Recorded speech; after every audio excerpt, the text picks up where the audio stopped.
देखो रिकॉर्डिंग का मैसेज क्या स्क्रीन शेयर में। अच्छा,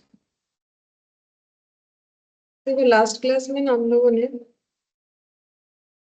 मार्जिनल कॉस्टिंग स्टार्ट किया था। ठीक है, तो हम जस्ट एक बार बोल देते हैं कि मार्जिनल कॉस्टिंग क्या होता है। तो मार्जिनल कॉस्टिंग का मतलब है, बेसिकली मार्जिनल कॉस्टिंग एक टेक्निकल वर्ड हो जाता है कॉस्टिंग में। मार्जिनल का मतलब वेरिएबल कॉस्ट का ही बात होता है। ठीक है, अगर हम लोग क्वांटिटी ऑफ प्रोडक्शन 1 यूनिट भी इंक्रीज करते हैं तो उसके वजह से हमारा वेरिएबल कॉस्ट जितना इंक्रीज हो जाएगा, ठीक है, उसी को हम लोग बोलते हैं यहाँ पर। उसी वैल्यू को चेक करने का जो टेक्निक है उसके लिए हम लोग मार्जिनल कॉस्टिंग का यूज करते हैं। ठीक है, यहाँ पर कॉस्ट देखो अलग अलग तरीके से हम लोग आइडेंटिफाई करते हैं। यहाँ नेचर वाइज कॉस्ट तीन तरीके का था, वेरिएबल, फिक्स्ड और सेमी वेरिएबल। जहां पर वेरिएबल का मतलब क्या होता है, जो क्वांटिटी के साथ इंक्रीज डिक्रीज करेगा वही कॉस्ट वेरिएबल होता है। फिक्स्ड कॉस्ट का मतलब जो क्वांटिटी के ऊपर डिपेंड नहीं करता, क्वांटिटी कितना भी कम ज्यादा हो वो कभी चेंज नहीं होगा। ठीक है, अब मार्जिनल कॉस्ट हमें क्या बताता है कि अगर हम लोग 10 यूनिट बना रहे हैं तो हमारा खर्चा कितना, 11 यूनिट बना रहे हैं तो हमारा खर्चा कितना इंक्रीज हुआ। 10 से जब हम लोग 11 मतलब 1 यूनिट इंक्रीज करने पे हम लोग का खर्चा कितना ज्यादा हो गया, उसके लिए हम लोग जो है मार्जिनल कॉस्टिंग पढ़ेंगे। ठीक है, अब यहाँ पर जब हम लोग अपना जो है कॉस्ट शीट या जो भी स्टेटमेंट बनाते हैं, वहां वेरिएबल कॉस्ट को अलग से कंसिडर करते हैं, फिक्स्ड कॉस्ट को अलग से ट्रीटमेंट देते हैं। ठीक है, और ये चैप्टर हमें ये डिसीजन लेने में हेल्प करता है कि हमें क्या प्रोडक्ट मिक्स बनाना चाहिए, कौन सा प्रोडक्ट चालू रखना चाहिए प्रोडक्शन में, क्या बंद कर देना चाहिए। ठीक है, तो ये जो है चैप्टर का ओवरव्यू हुआ। अब यहाँ पर हम लोगों ने एक वर्ड पढ़ा था कंट्रीब्यूशन, जो कि काफी इंपॉर्टेंट है। कंट्रीब्यूशन का मतलब होता है कि सेल्स से वेरिएबल कॉस्ट पे करने के बाद जो बचता है तो उसे हम लोग बोलते हैं कंट्रीब्यूशन। ठीक है, और ये कंट्रीब्यूशन हमारे पास इतना ज्यादा होना चाहिए, कम से कम इतना तो होना ही चाहिए ताकि हम लोग अपना फिक्स्ड कॉस्ट पे करें। अगर कर पाएंगे तो ही हम लोग प्रॉफिट जो है वो देख पाएंगे बिजनेस में, अदरवाइज प्रॉफिट नहीं दिखेगा। जब तक कंट्रीब्यूशन इतने अमाउंट का नहीं होगा कि फिक्स्ड कॉस्ट को वो रिकवर कर ले, तब तक प्रॉफिट नहीं दिखेगा। तो ये मार्जिनल कॉस्टिंग इक्वेशन था। थोड़ा बहुत ये चैप्टर जो है मतलब फॉर्मूला बेस्ड है बोल सकते हो। यहाँ पर मैंने लास्ट तुम लोग को करवाया था ये बीपी का जो फॉर्मूला है वहां तक करवाया था। ठीक है, ब्रेक इवन पॉइंट ये मैंने बोला था, और एक पीवी रेशियो वाला फॉर्मूला मैंने तुम लोग को बताया था।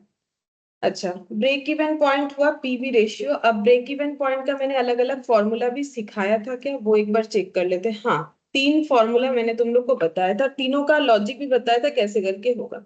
अच्छा, अब उस पे क्वेश्चन करवाया था। नेक्स्ट हम लोग ये बीपी को ही कंटिन्यू करने वाले हैं, इसमें थोड़ा और भी बाकी है पॉइंट, तो देखो। अच्छा, एक सेकेंड ये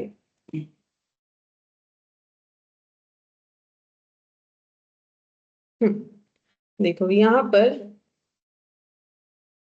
फिक्स्ड कॉस्ट हम लोग का दो तरीके का होता है। ठीक है, fixed cost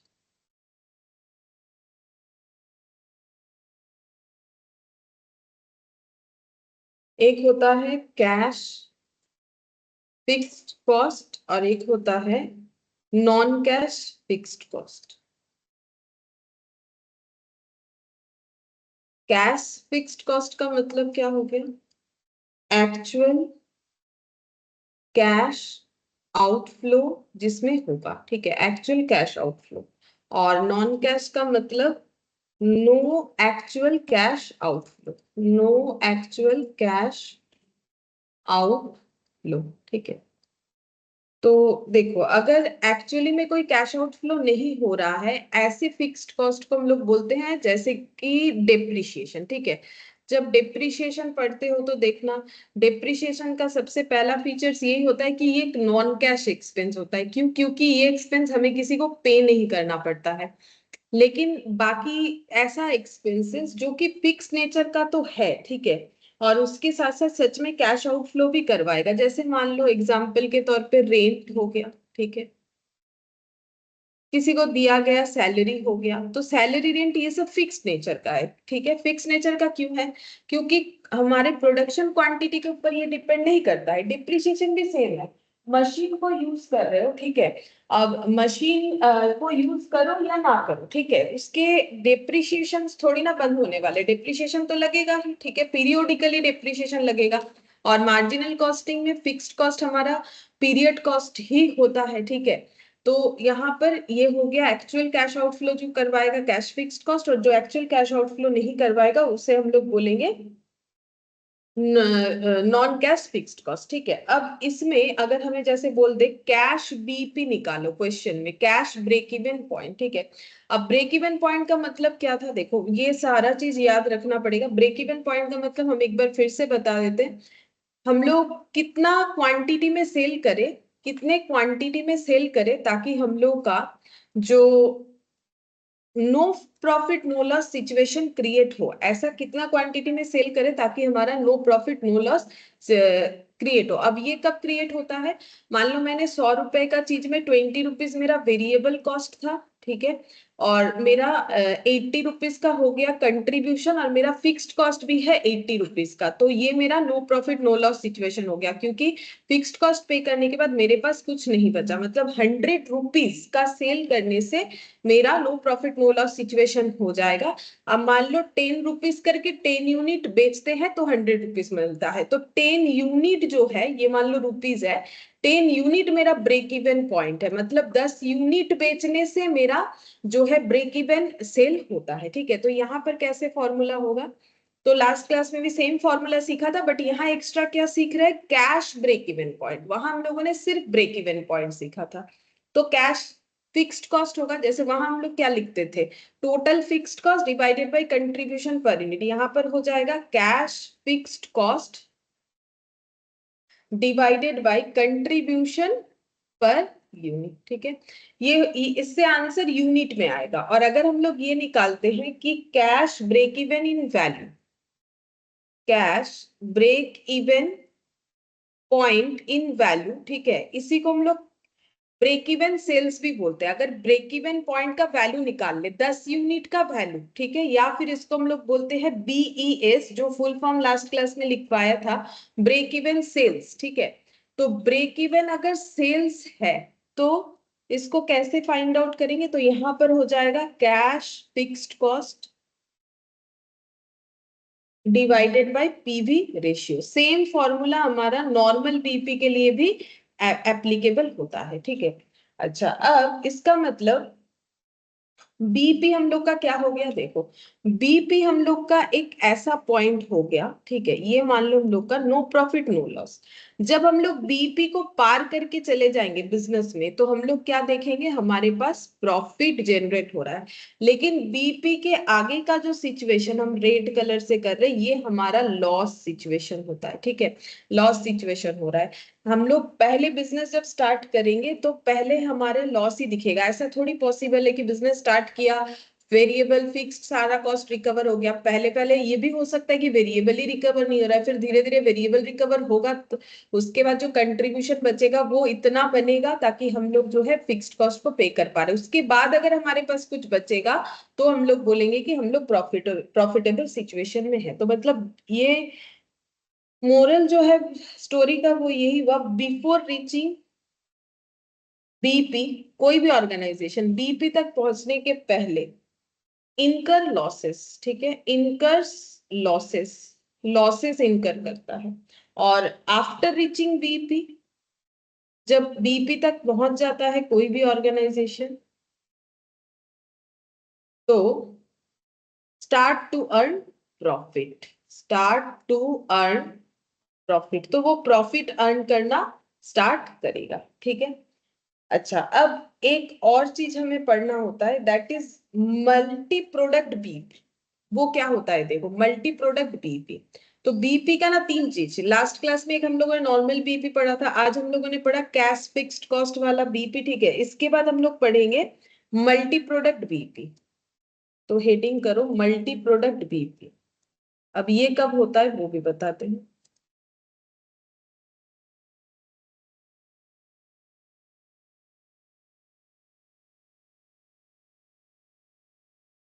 multi product BP, देखो ए और बी सेल्स यूनिट, देखो मल्टी प्रोडक्ट है, इसका मतलब जो ऑर्गेनाइजेशन का हम लोग बीपी निकालना चाह रहे हैं उसका मतलब हो गया कि वो एक से ज्यादा जो है प्रोडक्ट पे काम करता है, ठीक है, प्रोडक्ट बना के बेचता है। तो मान लो सेल्स है 4 और 3 यूनिट, ठीक है, और कंट्रीब्यूशन सपोज कि दिया हुआ है क्वेश्चन में 40 और 30, नहीं दिया होगा तो हम लोग निकाल लेंगे, क्योंकि हमें पता है सेल से वेरिएबल कॉस्ट लेस करेंगे तो कंट्रीब्यूशन आएगा।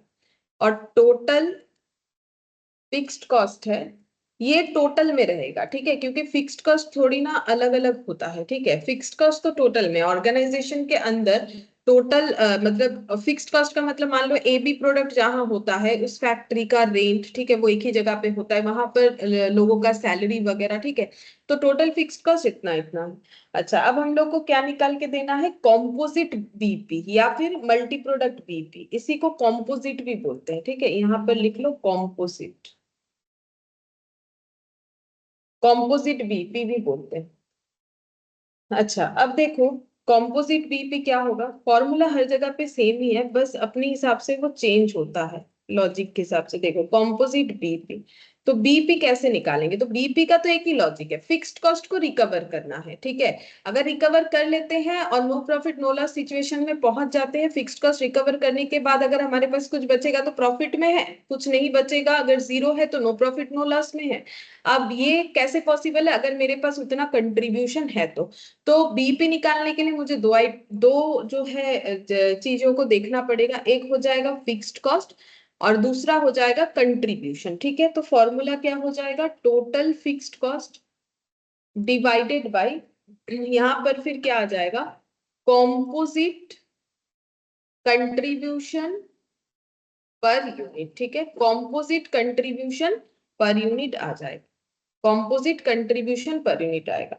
अब वो कैसे निकालेंगे, देखो टोटल फिक्स्ड कॉस्ट तो दिख ही रहा है क्वेश्चन में 6,16,000, ये तो लिख ही देंगे, लेकिन हमें क्या चाहिए, कॉम्पोजिट कंट्रीब्यूशन चाहिए, ठीक है, वो कैसे निकालेंगे, तो एक्चुअली हमें क्या चाहिए, ए और बी का मिक्स्ड अप कंट्रीब्यूशन चाहिए, तो हम यहाँ दिखाते हैं निकाल के कैसे होगा। पहले लिखते हैं contribution for product A, product ए का कंट्रीब्यूशन कितना है, तो देखो यहाँ कंट्रीब्यूशन तो बोला है 40 जो है पर यूनिट, ठीक है, और ये जो डेटा है ये हम लोग का कैसे दिया हुआ है, ये हम लोग का रुपीज में दिया हुआ है, ठीक है, तो रुपीज 40 है, ये रुपीज 30 है, क्या हम लोग ये दोनों को ऐड कर देंगे तो हो जाएगा, नहीं, इस तरीके से नहीं निकलेगा, हमें ऐसे निकालना है, देखो रेशियो के बेसिस पे, ठीक है, तो देखो ए, यहाँ पर ए बनता है 4 यूनिट, बी बनता है 3 यूनिट, तो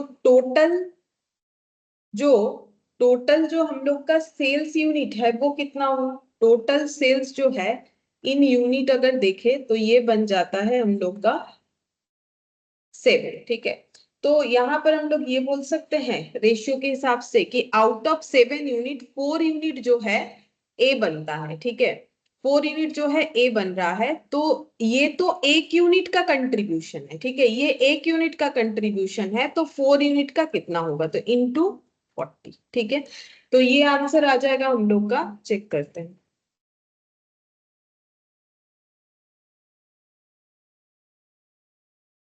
4 इंटू 40 डिवाइडेड बाई 7, तो ये हो गया कुछ इतना, पॉइंट भी आएगा 22.85 आ रहा है, 857 है, 86 भी ले सकते हैं, 22.86। अब कंट्रीब्यूशन फॉर प्रोडक्ट बी, ठीक है, सेम तरीके से तुम लोग को निकालना पड़ेगा कि प्रोडक्ट बी का कंट्रीब्यूशन कितना है, ठीक है, प्रोडक्ट बी का कंट्रीब्यूशन कितना है वो निकालना पड़ेगा। अच्छा, तो कैलकुलेट करो, देखो ये हो जाएगा, आउट ऑफ 7 3 यूनिट प्रोडक्ट भी बनता है, ठीक है, आउट ऑफ 7 3 यूनिट प्रोडक्ट भी बनता है, तो फिर 30 कंट्रीब्यूशन अगर है तो 3 यूनिट पे कितना होगा, तो 30 इंटू 3 डिवाइडेड बाई 7, तो ये आ जाएगा हम लोग का 12.857 आ रहा है, तो हम इसे 12.86 कर लेते हैं, ठीक है, अब ऐड करते हैं 22.86 प्लस 12.86, तो ये आंसर आ गया 35.72। ये क्यों करना पड़ा पता है, क्योंकि हम लोग को मिक्स्ड अप कंट्रीब्यूशन चाहिए, ये आ गया कॉम्पोजिट बीपी, ठीक है, sorry composite contribution, composite contribution. तो कॉम्पोजिट कैसे हुआ, क्योंकि हम लोगों ने कंबाइन कर दिया सेल्स वैल्यू को। सोचो मैंने क्या किया, कंबाइन कर दिया सेल्स वैल्यू को, कि अगर इस ऑर्गेनाइजेशन में टोटल 7 यूनिट सेल होता है तो उसमें ए 4 यूनिट होता है, ठीक है। और अगर इसमें 7 यूनिट्स जो है सेल बी प्रोडक्ट होता है, टोटल 7 यूनिट सेल अगर टोटल प्रोडक्ट होता है उसमें से बी होता है 3/7, तो इनका परसेंटेज निकल गया। तो ये जो 40 कंट्रीब्यूशन है उसमें ये 1 यूनिट के लिए, तो 4 यूनिट के लिए कितना होगा, ठीक है, ऐसे 3 यूनिट के लिए। तो इस तरीके से हम लोगों ने निकाल लिया कॉम्पोजिट कंट्रीब्यूशन दोनों को ऐड करके। अब बस यहाँ पुट करेंगे तो ये देखो 6,16,000 रुपीज ये, और कॉम्पोजिट कंट्रीब्यूशन पर यूनिट का आ गया इतना, ठीक है। तो ये देखते हैं 6,16,000 डिवाइडेड बाई 35.72, तो ये आ रहा है कुछ इतना 17,245, 17,245 यूनिट, ठीक है।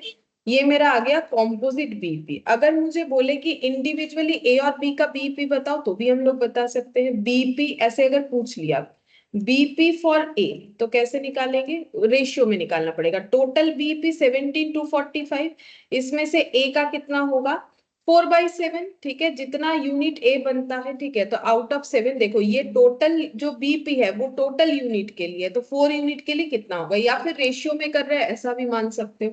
तो ये हो गया 17,245 इंटू 4 डिवाइडेड बाई 7, ठीक है। तो ये वैल्यू आ रहा है हम लोग का 985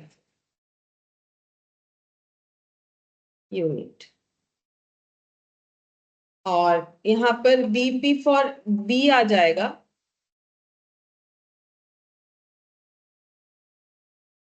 17,245 into 3/7,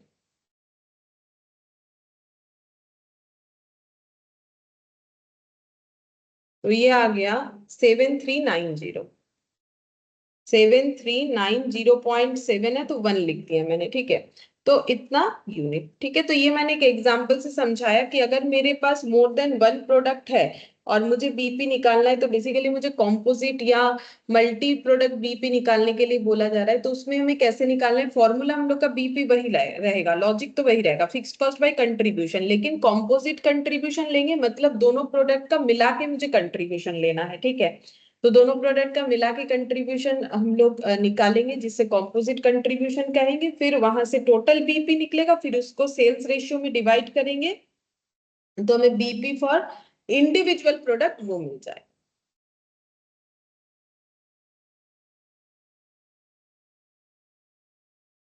good evening Swami. Good evening ma'am. अब देखो नेक्स्ट हम लोग पढ़ेंगे मार्जिन ऑफ सेफ्टी, ठीक है। इसके बाद हम लोग पढ़ने वाले हैं मार्जिन ऑफ सेफ्टी, ठीक है।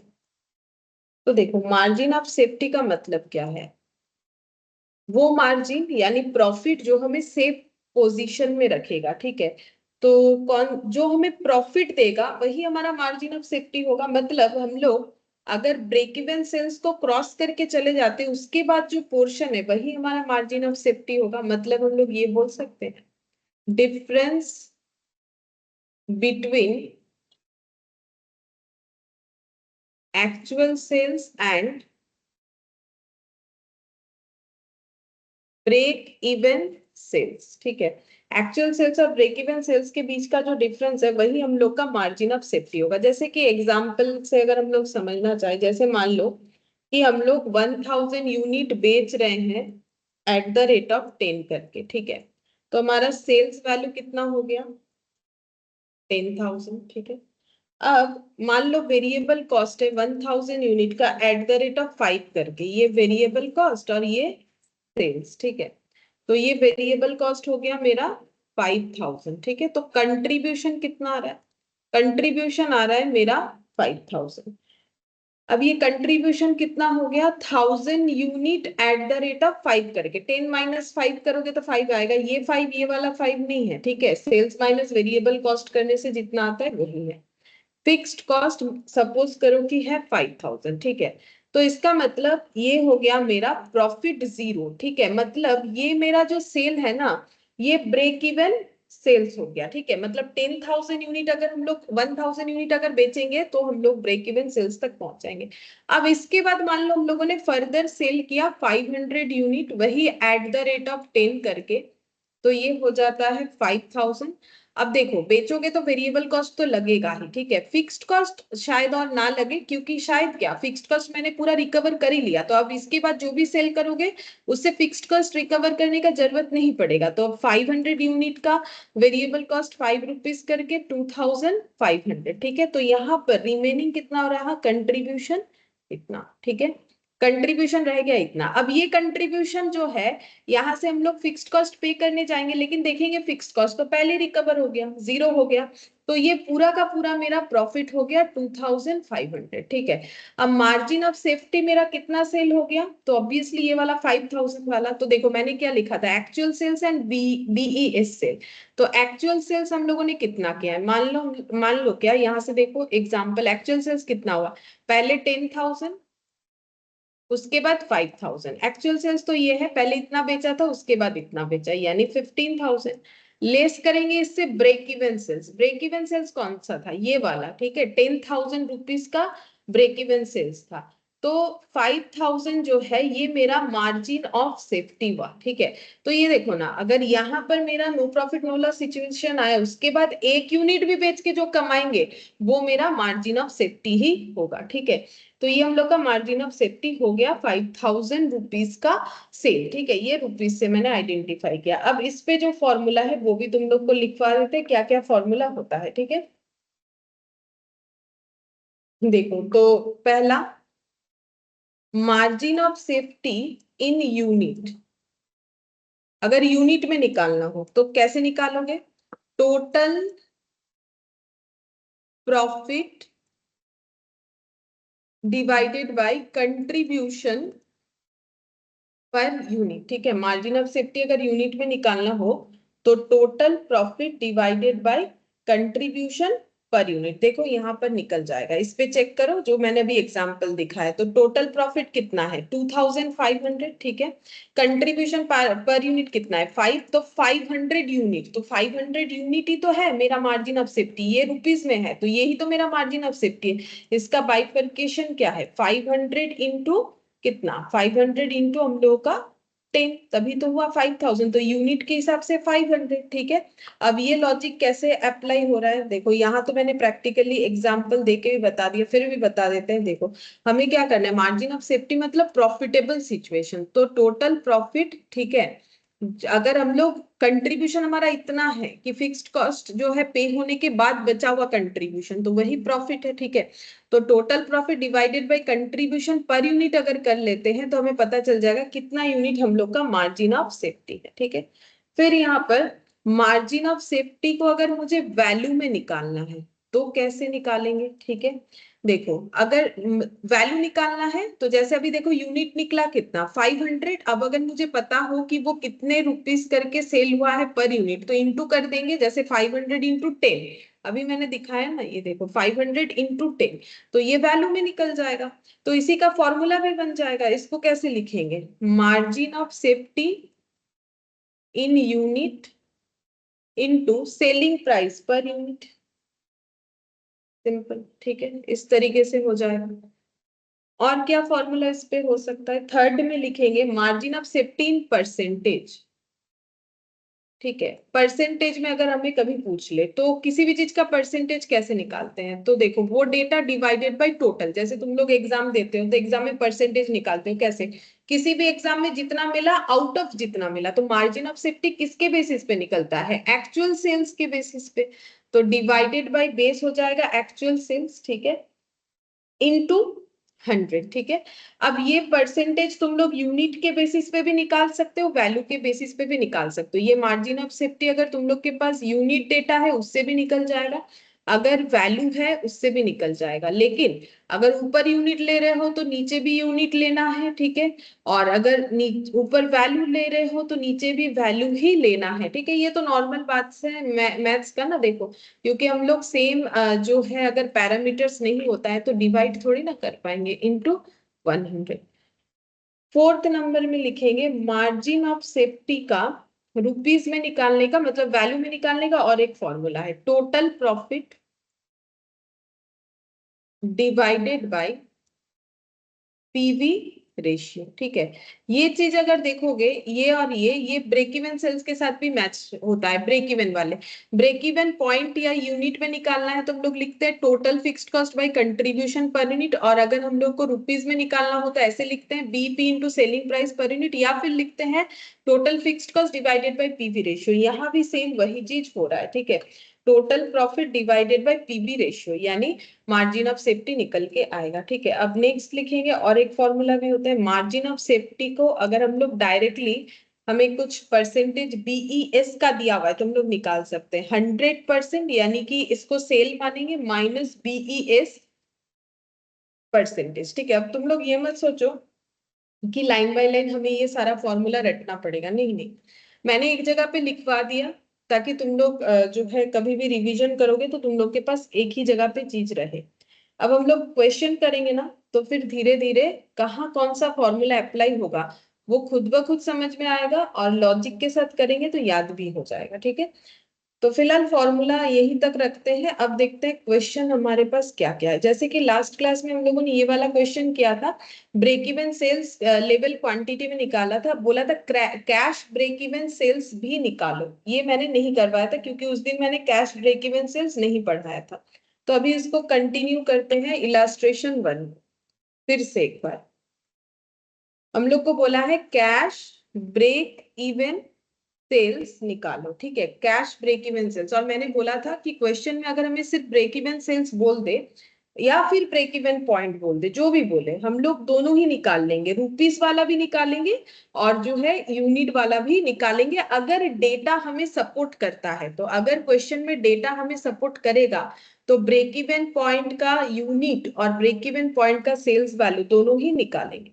तो अभी हम लोगों ने सीखा कैश ब्रेक इवन सेल्स का मतलब होता है total cash fixed cost divided bye यहाँ पर contribution per unit, divided by contribution per unit. ठीक है, इससे क्या आंसर आएगा, ये जो मैंने लिखा है इससे यूनिट में आंसर आएगा। अब तुम लोग चाहो तो इसको ब्रेक इवन पॉइंट भी लिख सकते हो। ठीक है, अब फिक्स्ड कॉस्ट कैश वाला देखते हैं। देखो यहाँ पर दिया था कि फिक्स्ड कॉस्ट जो है 35 लाख है जिसमें डिप्रिसिएशन 15 लाख है। तो 35 से अगर हम लोग 15 लाख हटाएंगे तो ही ना हम लोगों को मिलेगा कि कैश वाला आइटम क्या है, क्योंकि 15 लाख डिप्रिसिएशन ये नॉन कैश है। ठीक है, तो 35 लाख माइनस 15 लाख। ठीक है, divided by contribution per unit. अब कंट्रीब्यूशन क्या होता है, सेल्स माइनस वेरिएबल कॉस्ट। ये देखो सेल दिया हुआ था 37.5, वेरिएबल कॉस्ट 17.5। तो कंट्रीब्यूशन पर यूनिट यहाँ पर ही लिख देते ना, अलग से लिख के क्या होगा, यहाँ लिख देते 37.5 माइनस 17.50। ठीक है, तो ये आ जाएगा हम लोग का 20 लाख। अच्छा, रुपीस पर यूनिट ये सब लिखना लेकिन जरूरी होता है, हम लिखे या ना लिखे एग्जाम में तुम लोग को लिखना पड़ेगा क्योंकि इस पर मार्क्स जो है वो डिपेंड करता है, स्पेशली ये कॉस्टिंग वाले पॉइंट में। ठीक है, पर यूनिट। अब देखो ये हो जाएगा हम लोग का 10,000 यूनिट। ठीक है, तो 10,000 यूनिट, तो हम लोग का कैश ब्रेक इवन पॉइंट जो है यूनिट में निकाले तो ये हो गया, और कैश ब्रेक इवन सेल्स अगर मुझे वैल्यू में निकालना है, वैल्यू यानी रुपीस। ठीक है, तो 10,000 यूनिट जितने में बिकेगा वही हमारे कैश ब्रेक इवन का वैल्यू हो गया। अब कितना करके बिकेगा 37.50, तो इसके लिए कोई फॉर्मूला याद करने का थोड़ी ना जरूरत है। देखो क्योंकि अगर एक यूनिट 37.50 करके होता है, ठीक है, तो फिर 10,000 यूनिट कितना करके होगा, 10,000 यूनिट हो जाएगा। अच्छा, ये 10,000 तो नहीं हो रहा है, 1 लाख हो रहा है। हाँ, 1 लाख हो रहा है। ठीक है, 1 लाख इंटू 37.5, तो ये हो जाएगा 37,50,000। ठीक है, इतने रुपए का सेल करेंगे तो कैश ब्रेक इवन सेल्स हमें पता चलेगा कितने। अच्छा, तो ये वाला क्वेश्चन हम लोगों ने कंप्लीट कर लिया जो थोड़ा बहुत बाकी था। अब इलास्ट्रेशन 2 देखो, बोल रहा है you are given the following particulars, fixed cost दिया है, वेरिएबल कॉस्ट दिया है, सेलिंग प्राइस दिया हुआ है, ब्रेक इवन पॉइंट निकालने बोला है। जरूर यहाँ ब्रेक इवन पॉइंट बोला है, लेकिन जब भी ब्रेक इवन पॉइंट बोले या ब्रेक इवन सेल्स, मैंने अभी भी बोला तुम लोग दोनों चीज ही निकाल लेना क्वेश्चन में, ठीक है। आंसर दोनों का भी निकाल लेना, ब्रेक इवन पॉइंट का भी और break even point in value या ब्रेक इवन सेल्स का, मतलब रुपीज यूनिट दोनों में निकालना है। और बोला है sales to earn a profit of rupees 20,000, 20,000 profit earn करने के लिए हमें कितना सेल करना पड़ेगा, ठीक है। तो सबसे पहले निकालेंगे ब्रेक इवन पॉइंट, इलास्ट्रेशन 2, ठीक है। ब्रेक इवन पॉइंट हम पहले निकाल लेते हैं यूनिट में। ब्रेक इवन पॉइंट का मतलब क्या था? ब्रेक इवन पॉइंट का मतलब है कि वो यूनिट का सेल जिसमें हम लोग अपना सारा फिक्स्ड कॉस्ट रिकवर करेंगे, और उसमें हमें हेल्प कौन करेगा? कंट्रीब्यूशन, ठीक है। तो मुझे क्या करना है? अपना फिक्स्ड कॉस्ट रिकवर करना है, ठीक है। जितना भी फिक्स्ड कॉस्ट है उसे मुझे रिकवर करना है। रिकवर करने के लिए मुझे सपोर्ट क्या देगा? कंट्रीब्यूशन से सपोर्ट मिलेगा। तो कंट्रीब्यूशन एक यूनिट का जितना है, तो मुझे जितना फिक्स्ड कॉस्ट रिकवर करना है मुझे उतना कंट्रीब्यूशन चाहिए होगा, ठीक है। तो फिक्स्ड कॉस्ट है 1,50,000, तो मुझे 1,50,000 रिकवर करना है, ठीक है। कंसेप्ट ये है। और कंट्रीब्यूशन देखो कितना है, सेल्स माइनस वेरिएबल कॉस्ट, मतलब 30 माइनस 15, ठीक है। तो 1,50,000 रिकवर करना है, और रिकवरी करने का मेरे पास जो स्कोप है वो कैसा है? एक यूनिट पे 15 रुपीज, 30 माइनस 15, ठीक है। तो एक यूनिट पे 15 रुपीज अगर हम रिकवर कर सकते हैं, तो 1,50,000 रिकवर करने के लिए मुझे कितना यूनिट का सेल करना पड़ेगा? वही तो होता है मेरा ब्रेक इवन। तो ये हो गया 10,000 यूनिट, ठीक है। 10,000 यूनिट हो गया। अब अच्छा, मुझे आवाज ही नहीं आ रहा है, ज्वाइन करनी है।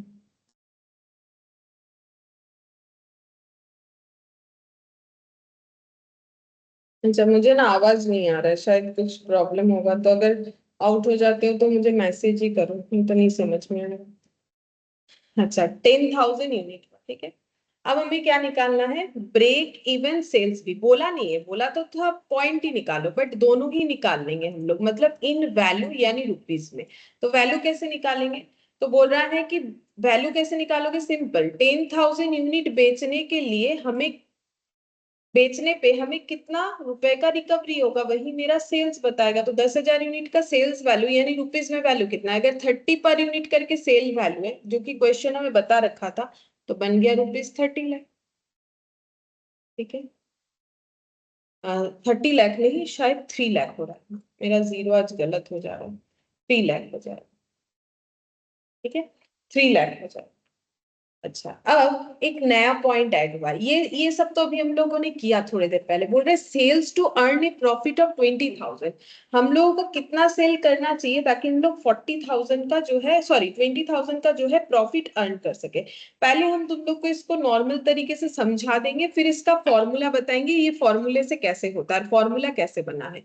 तो देखो, इसका जो सेकेंड नंबर पॉइंट है उसमें बोला है sales to earn a profit of 20,000, हम लिख के दिखाते हैं, sales to earn a profit of rupees 20,000, ठीक है। तो कितना सेल करे ताकि 20,000 का प्रॉफिट हो? तो देखो सिंपल, तुम लोग क्या लॉजिक लगाओगे, मतलब इससे हमें एग्जाम में नहीं करना है, ये थोड़ा लेंदी हो जाएगा प्रोसेस, लेकिन हम समझाने के लिए बोल रहे हैं।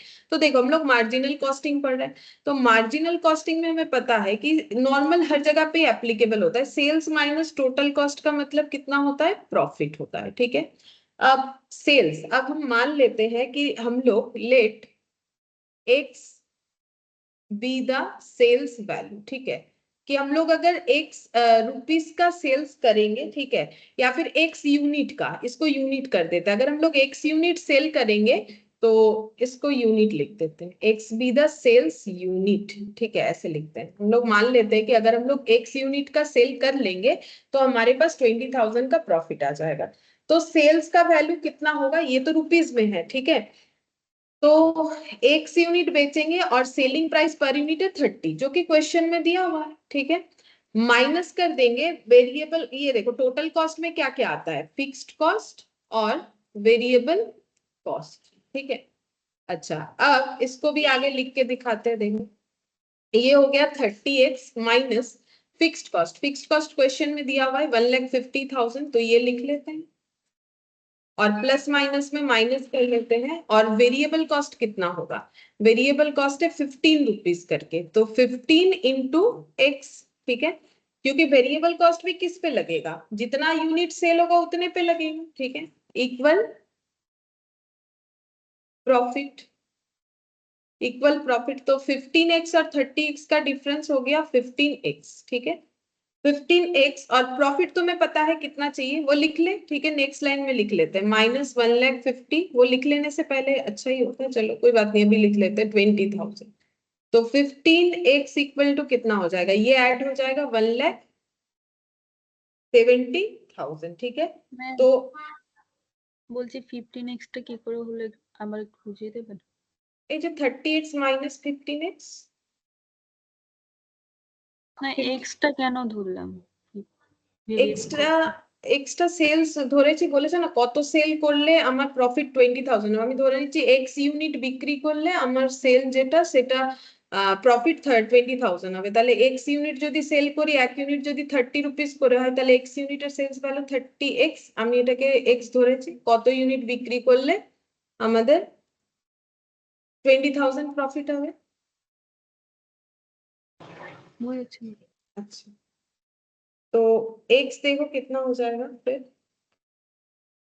देखते हैं कितना होता है, 1,70,000 डिवाइडेड बाय 15, ठीक है, तो 1,70,000 डिवाइडेड बाय 15, तो ये कुछ पॉइंट में आ रहा है 11,333, ये यूनिट आ गया, क्यों, क्योंकि मैंने एक्स को भी तो यूनिट माना था, ठीक है।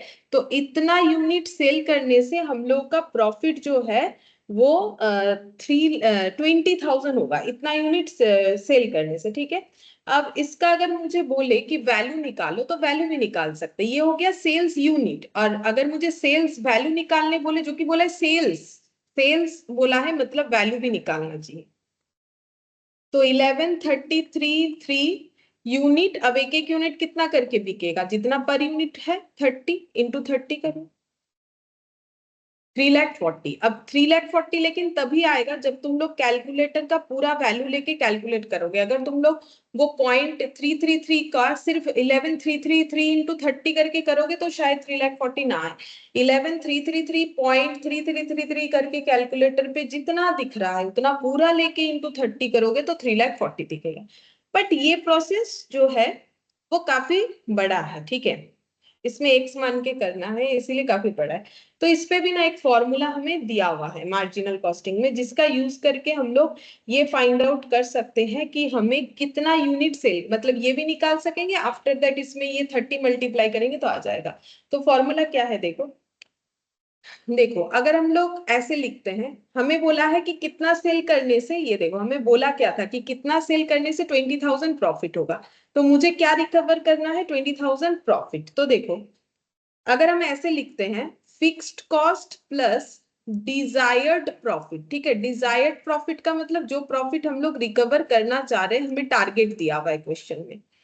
तो ये क्या हो गया पता है, fixed cost plus Dzire profit का मतलब होता है कि कंट्रीब्यूशन, जैसे मैंने तुम लोग को लास्ट क्लास में सिखाया था, सेल्स माइनस मार्जिनल कॉस्टिंग का equation, sales minus total cost का मतलब होता है प्रॉफिट, ठीक है। फिर मैंने क्या बोला, टोटल कॉस्ट मतलब variable plus fixed cost profit, ठीक है, sales minus variable cost minus fixed cost profit, ठीक है, sales minus variable cost equal to profit plus fixed cost. तो sales minus variable cost contribution, तो मैंने बोला प्रॉफिट प्लस फिक्स्ड कॉस्ट भी हो जाएगा कंट्रीब्यूशन। तो बेसिकली ये fixed cost plus desired profit, ये मेरा क्या बता रहा है, कंट्रीब्यूशन।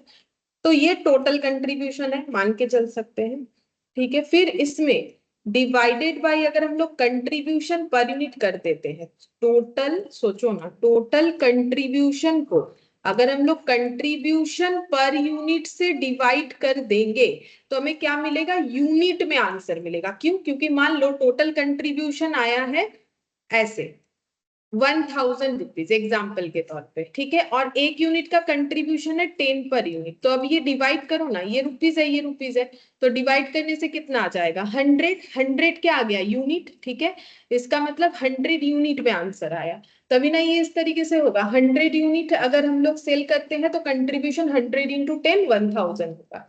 तो ये फॉर्मूला देखो यहाँ पर मैंने यूज किया। अब इसमें से मेरे पास क्या आंसर आएगा, यूनिट में आंसर आएगा। तो ये किस चीज का यूनिट बताएगा,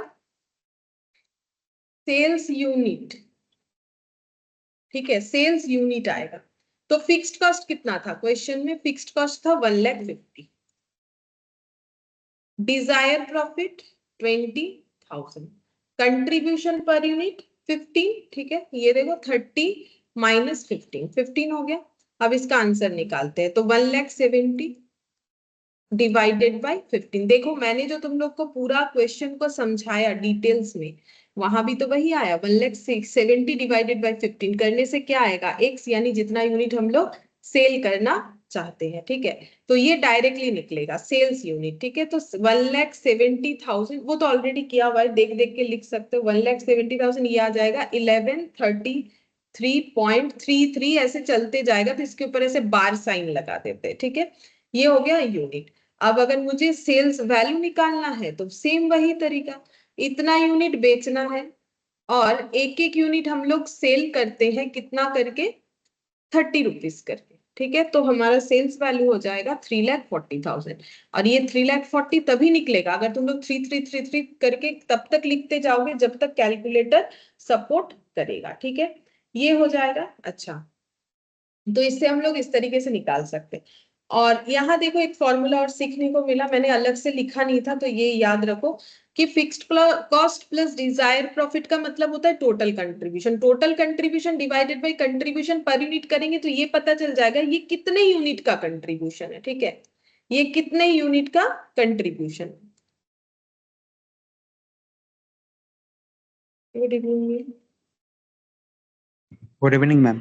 ये कितने यूनिट का कंट्रीब्यूशन है, और कंट्रीब्यूशन हमें कितने यूनिट का दिखाता है, जितना हम लोग सेल करते हैं। कंट्रीब्यूशन हमें उतना ही यूनिट का दिखाएगा जितना सेल करते हैं, तो वो सेल यूनिट आएगा। अब उसको सेल्स वैल्यू में कैसे ट्रांसफर करोगे, इतना यूनिट बेच रहे हैं कितना करके 30 करके, तो सेल्स वैल्यू आ जाएगा। और एक तरीके से डायरेक्टली आंसर आ जाएगा 3,40,000 का, ठीक है। जैसे कि इस तरीके से fixed cost plus desired profit divided by, अगर तुम लोग कर देते हो पीवी रेशियो, तो हमें क्या मिलेगा, सेल्स वैल्यू मिलेगा। अब पहले कर लेते फिर हम बताते क्यों ये सेल्स वैल्यू आता है। तो fixed cost plus Dzire profit 1,70,000 यहाँ लिखा है बहुत बार, तो देख के हम लिख रहे हैं। और पीवी रेशियो कैसे निकलेगा, पीवी रेशियो आ जाएगा, देखो पीवी रेशियो होता है कंट्रीब्यूशन बाय सेल्स इनटू 100। ये वाले रेशियो के बारे में लास्ट क्लास में हम लोगों ने पढ़ा था, हम थोड़ा साइड में करके दिखा रहे हैं समझाने के लिए। तो contribution divided by sales into 100, तो 15/30 इंटू 100 50% होगा। तो तुम लोग 1,70,000 डिवाइडेड बाय 50% करके देख लो कितना आता है।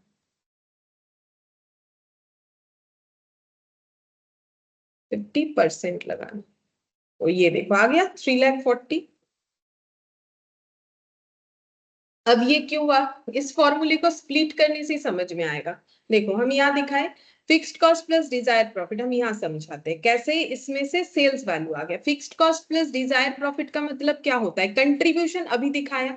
पीवी रेशियो का मतलब क्या होता है, कंट्रीब्यूशन बाय सेल्स, हम अभी इंटू 100 नहीं कर रहे, तो contribution into sales by contribution. Maths में होता है ना, चेंज कर दिया, कंट्रीब्यूशन ये नीचे है कंट्रीब्यूशन बाय सेल्स, तो sales by contribution, contribution contribution cancel होके क्या आ गया, सेल्स। तो इसीलिए सेल्स वैल्यू को डायरेक्ट दिखा, मतलब ये फॉर्मूला ऐसे डिजाइन किया गया है कि इसको सॉल्व करोगे तो इसमें सेल्स आ जाएगा, ठीक है। अब लॉजिक वही रहा, ये टोटल कंट्रीब्यूशन और कंट्रीब्यूशन का परसेंटेज कितना है, क्योंकि पीवी रेशियो का नाम है प्रॉफिट वॉल्यूम रेशियो, लेकिन आंसर तो कंट्रीब्यूशन आउट ऑफ सेल ही आता है, मतलब परसेंटेज ऑफ कंट्रीब्यूशन। मतलब ये बोल सकते हैं कि 1,70,000 इज इक्विवेलेंट टू 50%। क्यों, क्योंकि ये पीवी रेशियो मेरा क्या है, पीवी रेशियो का मतलब कंट्रीब्यूशन का परसेंटेज है ना, ये मेरा क्या बता रहा है, कंट्रीब्यूशन का परसेंटेज। और ये क्या है, ये है टोटल कंट्रीब्यूशन, ठीक है। तो हम लोग बोल सकते हैं कि 50% इज इक्विवेलेंट टू 1,70,000। मुझे निकालना है सेल, तो सेल कितना होगा 100%। अगर कंट्रीब्यूशन 50% है तो सेल कितना होगा 100%। तो कैसे निकालेंगे, unitary method, 1,70,000 divided by 50% into 100%, तो भी सेम ही आंसर आएगा, 3,40,000 आएगा, ठीक है। तो अगर फॉर्मूले को समझ के एक बार याद करोगे तो जरूर याद होगा, एक भी इलॉजिकल नहीं है या फिर रटने वाला नहीं, सारी चीजों का लॉजिक है उस हिसाब से बनाया हुआ है। तो थोड़ा खुद भी अगर एक के बाद एक थोड़ा स्प्लिट करके देखोगे तो समझ में बिल्कुल आएगा कि क्यों ये फॉर्मूले से ये आंसर आ गया। तो फिर याद वैसे नहीं करना पड़ेगा, ठीक है। समझ के याद करना, नॉर्मली याद करने में फर्क होता है, नॉर्मली करोगे तो भूल जाओगे, ठीक है। चलो, मैंने काफी सारे तरीके से इसे समझा दिया, आई होप कि समझ में आया होगा, ठीक है। अब देखो नेक्स्ट हम लोग देखते हैं कौन सा क्वेश्चन कर सकते हैं। ये 3 वाला बीच में से मैंने हटा रखा है, वो रीजन हम बता देंगे बाद में क्यों हटा है, ठीक है, वो करवा देंगे लास्ट में। अच्छा, अब देखो यहाँ पर 4th नंबर इलास्ट्रेशन 4, इसमें क्या बोला है, बोल रहा है PQR limited has furnished the following data for the 2 years। 2 साल का डेटा दिया हुआ है, 1 साल का सेल्स दिया हुआ है। 1 साल का सेल्स जो है हम लोग का यहाँ से नहीं दिख रहा है, ठीक है, मतलब क्वेश्चन मार्क निकालना पड़ेगा। प्रॉफिट वॉल्यूम रेशियो यानी पीवी रेशियो जिसे बोलते हैं 50%, 37.5। Margin of safety sales as a percentage of total sale, तो टोटल सेल के बेसिस पे मार्जिन ऑफ सेफ्टी इतना इतना है दोनों ईयर का। फिर बोल रहा है there has been substantial savings in the fixed cost in the year 2022-23 due to the restructuring process. बोल रहा है कि इन्होंने अपने प्रोसेस में कुछ रीस्ट्रक्चरिंग मतलब चेंजेस किया है, इस वजह से इनका फिक्स्ड कॉस्ट सेव हो रहा है।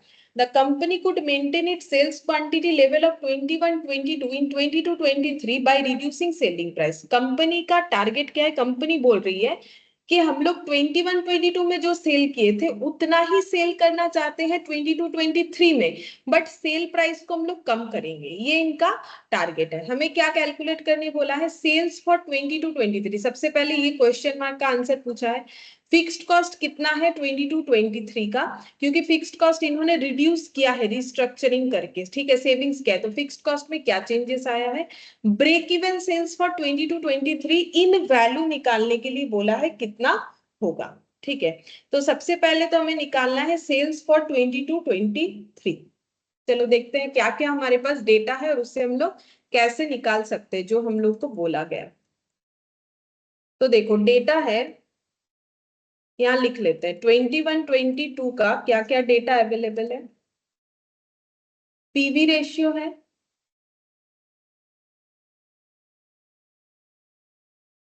पीवी रेशियो है हम लोग का 50%, ठीक है, और 40% मार्जिन ऑफ सेफ्टी। और 22-23 का क्या दिया हुआ है, 22-23 का है, अच्छा इसका सेल्स भी दिया हुआ है जो कि दूसरे वाले केस में नहीं है। अच्छा 22-23 का सेल्स नहीं पता, पीवी रेशियो 37.5% और मार्जिन ऑफ सेफ्टी दिया हुआ है 21.875, ठीक है। अच्छा, अब हम लोग को निकालना है कि इसका सेल्स कितना है। पहला क्वेश्चन हमारे पास यही अवेलेबल है कि इसका सेल्स कितना है, वो हमें निकाल के बताना है। अच्छा, तो कैसे कैलकुलेट करेंगे, देखो थोड़ा थोड़ा ट्राई करोगे तो समझ में आएगा। जैसे देखो यहाँ पर हमें मार्जिन ऑफ सेफ्टी दिया हुआ है, पीवी रेशियो दिया हुआ है, तो मार्जिन ऑफ सेफ्टी जो है ना वो एक्चुअल सेल्स वाले फॉर्मूले को लेकिन जो है कवर करता है। अभी थोड़ी देर पहले हम लोगों ने सीखा मार्जिन ऑफ सेफ्टी का मतलब क्या होता है, कौन सा डेटा पिक करे ताकि आंसर आए आसानी से, ठीक है। अगर कुछ दूसरा डेटा पिक कर ले तो नहीं आया तो कोई बात नहीं, दोबारा ट्राई करना पड़ेगा। तो देखो एक्चुअल सेल्स का मतलब क्या होता है, एक्चुअल सेल्स इक्वल टू होता है, sorry, margin of safety sales. यहाँ पर ये देखो, मार्जिन ऑफ सेफ्टी का मतलब होता है actual sales minus break even sales, ठीक है। एक्चुअल सेल्स से अगर हम लोग ब्रेक इवन सेल्स माइनस कर देंगे तो हमें पता चल जाएगा मार्जिन ऑफ सेफ्टी कितना है, ठीक है। तो मार्जिन ऑफ सेफ्टी का परसेंटेज दिया हुआ है 21.875%, ठीक है। एक्चुअल सेल्स हमें नहीं पता, तो हम लोग उससे क्या मान सकते हैं 100%। तो ब्रेक इवन सेल्स निकल जाएगा। अब ये निकाल के क्या फायदा है, ब्रेक इवन सेल्स निकलेगा तो धीरे धीरे सेल्स भी निकल जाएगा। देखो जैसे कि ये ब्रेक इवन सेल्स कितना हो जाएगा, ब्रेक इवन सेल्स हो जाएगा 100% माइनस 21.875%। देखते हैं कितना आता है, माइनस 21.875, 78.125%। ठीक है, 78.125%। अच्छा रुको, एडमिट करना।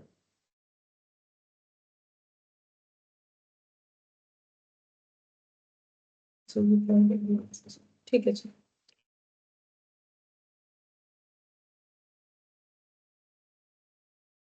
यहाँ पर ये आ रहा है 78.125%। ठीक है, 78.125%। अच्छा, अब हम लोग को निकालना पड़ेगा कि सेल्स कितना है। ठीक है, सेल्स निकालना पड़ेगा।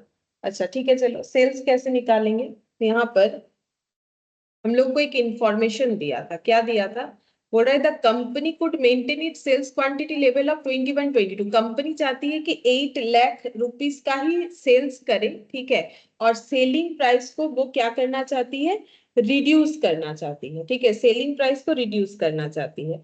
और बोला है कि क्या क्या फिक्स्ड रहेगा। देखो there has been substantial savings in the fixed cost due to the restructuring process, the company could maintain it sales quantity level by reducing sales price. अच्छा, अब यहाँ पर हम लोग ब्रेक इवन सेल्स तो निकल गया। अब हम लोग यहाँ से एक सेकेंड, इसके बाद क्या करें कि हमें आंसर मिले। ठीक है, तो हमें यहाँ पर बोला है कि सेल्स जो है हमें क्या करना है, सेल्स का वैल्यू, मतलब यहाँ पर देखो हम लिखते हैं क्वेश्चन में क्या बोला है, क्योंकि बार बार देखने से नहीं समझ में आएगा। हम एक बार लिख रहे हैं, तुम लोग चाहो तो लिखो, अदरवाइज मेरा यहाँ पर देख के देख सकते हो। As sales quantity has not changed, बोला है कि इस साल में सेल्स क्वांटिटी चेंज नहीं करना है। देन वेरिएबल कॉस्ट जो है 22-23 का वो भी अनचेंज रहेगा, इज ऑल्सो अनचेंज। ठीक है, अगर सेल क्वांटिटी चेंज नहीं होगा तो वेरिएबल कॉस्ट भी उतना ही रहेगा, क्योंकि वेरिएबल कॉस्ट तो पर यूनिट का होता है। तो अगर हम लोग पहले मान लो 100 यूनिट बनाते थे, अभी भी 100 यूनिट बनाते हैं, तो वेरिएबल कॉस्ट पहले जितना था अभी भी उतना ही होगा। ठीक है, तो पहले वेरिएबल कॉस्ट कितना था वो निकालते हैं। देखो पहले वेरिएबल कॉस्ट कितना था, कैसे निकालेंगे, सिंपल तरीका है। देखो यहाँ पर वेरिएबल कॉस्ट कितना हो जाएगा, कैसे निकालोगे, 8 लाख का सेल है। ठीक है, और पीवी रेशियो है हम लोग का 50%। ठीक है, तो ये वेरिएबल कॉस्ट हम लोग का आ जाएगा यहाँ पर 4 लाख। अगर ये नहीं समझ में आया तो हम फिर से बता रहे, देखो पीवी रेशियो का मतलब क्या होता है, कंट्रीब्यूशन बाय सेल्स, मतलब 50/100। तो अगर मेरा कंट्रीब्यूशन 50 है, सेल्स 100 है, तो मेरा वेरिएबल कॉस्ट कितना होगा, सेल्स माइनस कंट्रीब्यूशन, यानी 50 ही होगा। ये 50 मैंने यहाँ पर नहीं लगाया है। ठीक है, ये 50 नहीं लगाया है, मुझे वेरिएबल कॉस्ट का परसेंटेज चाहिए ना। तो ये देखो वेरिएबल कॉस्ट का परसेंटेज कितना होगा, वेरिएबल कॉस्ट ऑन सेल अगर निकाले, सेल के बेसिस पे वेरिएबल कॉस्ट कितना है, तो 50/100, यानी ये भी 50% है। तो सेल्स के ऊपर लगेगा ना, तो अगर 100 रुपीज का सेल पे 50 वेरिएबल कॉस्ट है, तो 8 लाख पे कितना होगा, या परसेंटेज निकालो। तो ये 50% कैसे आया है, ये वेरिएबल कॉस्ट का परसेंटेज आया है। कैसे आएगा वेरिएबल कॉस्ट का परसेंटेज, वेरिएबल कॉस्ट का परसेंटेज आएगा 100 माइनस पीवी रेशियो लेस कर तो 100%, तो ये आ जाएगा 50%। ये 50% नहीं, ये 50% यहाँ एप्लीकेबल हुआ है। ठीक है, क्योंकि वेरिएबल कॉस्ट हम लोग परसेंटेज में कैसे निकाल सकते हैं, सिंपल तरीका है, पीवी रेशियो मतलब कंट्रीब्यूशन बाय सेल्स, तो कंट्रीब्यूशन 50 100 सेल्स, तो वेरिएबल कॉस्ट कितना, सेल्स माइनस जो है, अगर हम लोग क्योंकि देखो सेल्स माइनस वेरिएबल कॉस्ट करोगे तो कंट्रीब्यूशन, तो सेल्स माइनस कंट्रीब्यूशन करोगे तो वेरिएबल कॉस्ट आ जाएगा इसको चेंज करने पे। तो sales minus variable cost contribution, sales minus contribution variable cost, तो वेरिएबल कॉस्ट 50 आ गया। और वहां से हम लोगों ने परसेंटेज निकाल लिया कि सेल के ऊपर कितना परसेंटेज है, तो सेल के ऊपर है 50%, ठीक है, सेल के ऊपर 50%, तो 8 लाख सेल अगर है तो कितना हो जाएगा 4 लाख। तो इसका मतलब अगर मेरा सेल्स क्वांटिटी चेंज नहीं हुआ तो 21 22 में भी हम लोग का वेरिएबल कॉस्ट जो है वो है 4 लाख, और 22 23 में भी वेरिएबल कॉस्ट कितना हो जाएगा 4 लाख हो जाएगा, ठीक है। तो क्वांटिटी में 4 लाख, और यहाँ भी हम लोग परसेंटेज निकालेंगे, 22 23 में वेरिएबल कॉस्ट का परसेंटेज निकालते हैं, तो यहाँ भी कैसे निकालेंगे, सेम तरीके से निकालो। कैसे निकालोगे, 100% मतलब सेल माइनस पीवी रेशियो 37.5% कर लो, पता चल जाएगा, जैसे यहाँ किया था, जैसे यहाँ किया था, तो 100 माइनस 37.5, तो ये कितना हो गया 62.5% वेरिएबल कॉस्ट का परसेंटेज। और ये वैल्यू इक्विवेलेंट टू कितना हो गया 4 लाख, क्योंकि 4 लाख ही रहेगा 21 22 में जितना वेरिएबल कॉस्ट था 22 23 में भी उतना ही रहेगा, लेकिन परसेंटेज के हिसाब से निकल के आ रहा है 62.5%। तो सेल्स कितना हो जाएगा, यूनिटरी मेथड, मतलब जिसको যেটাকে বাংলাতে উইকিক নিয়ম বলে, तो कैसे हो जाएगा देखो, 4 लाख इक्विवेलेंट टू 62.5%, तो 100% इक्विवेलेंट टू कितना होगा, तो 4 लाख डिवाइडेड बाय 62.5% इंटू 100%, तो इससे पता चल जाएगा, देखो कितना 62.5 इंटू 100, तो ये आ जाएगा 6,40,000, ठीक है। तो अब देखो, अभी मैंने जो ये निकाला था, ये जो ग्रीन वाले कलर से, इसका भी यूज नहीं हुआ, ठीक है, इसका भी यूज नहीं हुआ, क्योंकि इस तरीके से निकालना पड़ा, तो मैंने सोचा कि ऐसे निकल जाएगा, बट ऐसे नहीं निकला, तो सेल्स इस तरीके से निकल गया।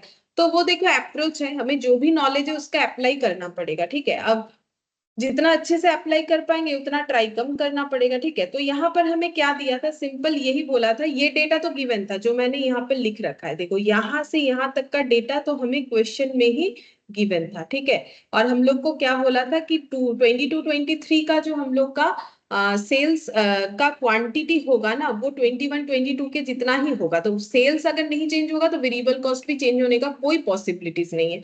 तो हम लोगों ने क्या किया, यहाँ से वेरिएबल कॉस्ट निकाल लिया, जो कि इस बार की परसेंटेज के अकॉर्डिंग इतना है, तो 100% यानी सेल्स हम लोग का कितना हुआ ये कैलकुलेट हो गया। अभी इसका यूज मैंने नहीं किया, इसका जरूरत पड़ेगा कि नहीं देखते हैं, अगर नेक्स्ट क्वेश्चन में पड़ेगा, यहाँ 2 3 क्वेश्चन पूछा है, ठीक है, नहीं पढ़ा तो रहने दो, उसका जरूरत नहीं है कुछ करने का। फिर बोल रहे हैं फिक्स्ड कॉस्ट कितना होगा, 22 23 का फिक्स्ड कॉस्ट कितना होगा, तो फिक्स्ड कॉस्ट निकालेंगे तो बीईएस का काम होगा, ठीक है। अब देखो इसका यूज हो जाएगा, इसका मतलब तो निकाल के बेकार नहीं है, फायदा तो है। अब हमें बोला है फिक्स्ड कॉस्ट निकालो, तो हमें पता है कि ब्रेक इवन सेल्स का मतलब होता है fixed cost divided by PV ratio. PV ratio मैंने क्यों लिया, कंट्रीब्यूशन पर यूनिट भी तो ले सकते थे, ले तो सकते हैं, बट उसके लिए डेटा भी तो चाहिए, मेरे पास पर यूनिट का तो कोई डेटा है नहीं, तो कैसे ले, तो मुझे क्या लेना पड़ेगा, ये वाला फॉर्मूला। अब बीईएस का परसेंटेज निकल गया है 78.125%, ठीक है, 78.125%, ठीक है। और फिक्स्ड कॉस्ट कितना आया, फिक्स्ड कॉस्ट जो है बोल रहा है कि फिक्स्ड कॉस्ट यहाँ दिया हुआ नहीं है, ठीक है, तो फिक्स्ड कॉस्ट तो हमें नहीं पता, तो फिक्स्ड कॉस्ट को फिक्स्ड कॉस्ट लिखेंगे। पीवी रेशियो पता है, ठीक है, 22 23 का बोल रहा है ना, तो इसीलिए यही डेटा ले रहा है। पीवी रेशियो 37.5%, तो यहाँ पर लिख दिया 37.5%। हमें फिक्स्ड कॉस्ट ही निकालने बोला है, तुम लोग निकाल लेंगे, तो यहाँ पर हो जाएगा, ये देखो,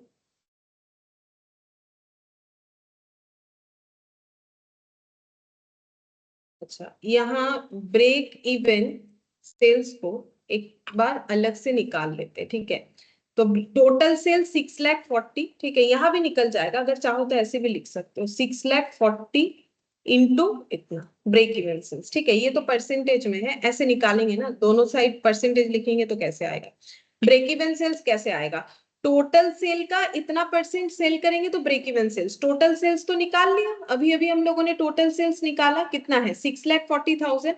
अब इसका अगर इतना परसेंट करते हैं तो ब्रेक इवन सेल्स आएगा, ये मैंने पहले ही तुम लोग को निकाल के दिखाया कि कैसे 78.125% जो है वो आ रहा है, तो 78.125%, ठीक है, तो ये आ गया 5 लाख, ठीक है, 5 lakh into 37.5% equal fixed cost. अब इस पे भी 37.5% है, तो फिक्स्ड कॉस्ट आ गया 1,87,500। ठीक है, हमें फिक्स्ड कॉस्ट मिल गया कब का, 22-23। हमें सब 22-23 का ही पूछा है, पहला और दूसरा।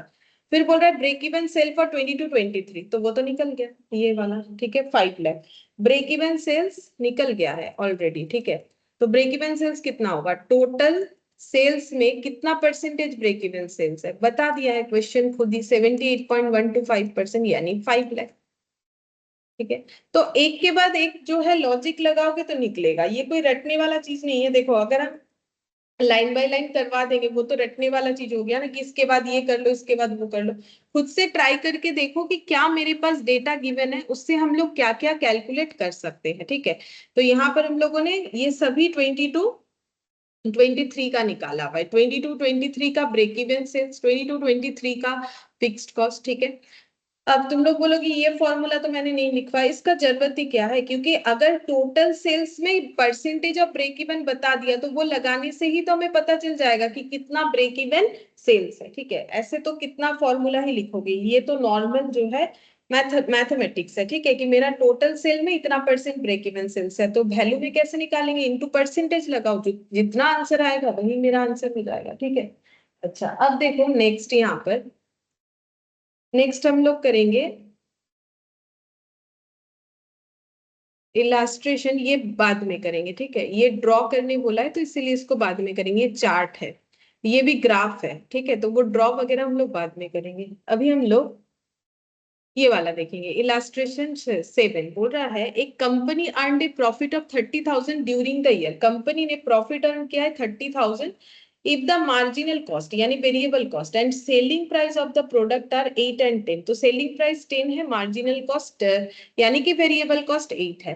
Find out the amount of margin of safety, हमें बोला है मार्जिन ऑफ सेफ्टी निकाल के बताओ। ठीक है, तो चलो हम लोग लिखते हैं डेटा क्या क्या दिया हुआ है। हम लोग को बोला है प्रॉफिट, टोटल प्रॉफिट बोला है 30,000। ठीक है, और मार्जिनल कॉस्ट जो है वो बोला है 8 पर यूनिट, और जो सेलिंग प्राइस है वो बोला है 10 पर यूनिट, और पूछ रहा है कि मार्जिन ऑफ सेफ्टी बताओ। ठीक है, हम लोग को पूछा है मार्जिन ऑफ सेफ्टी बताओ।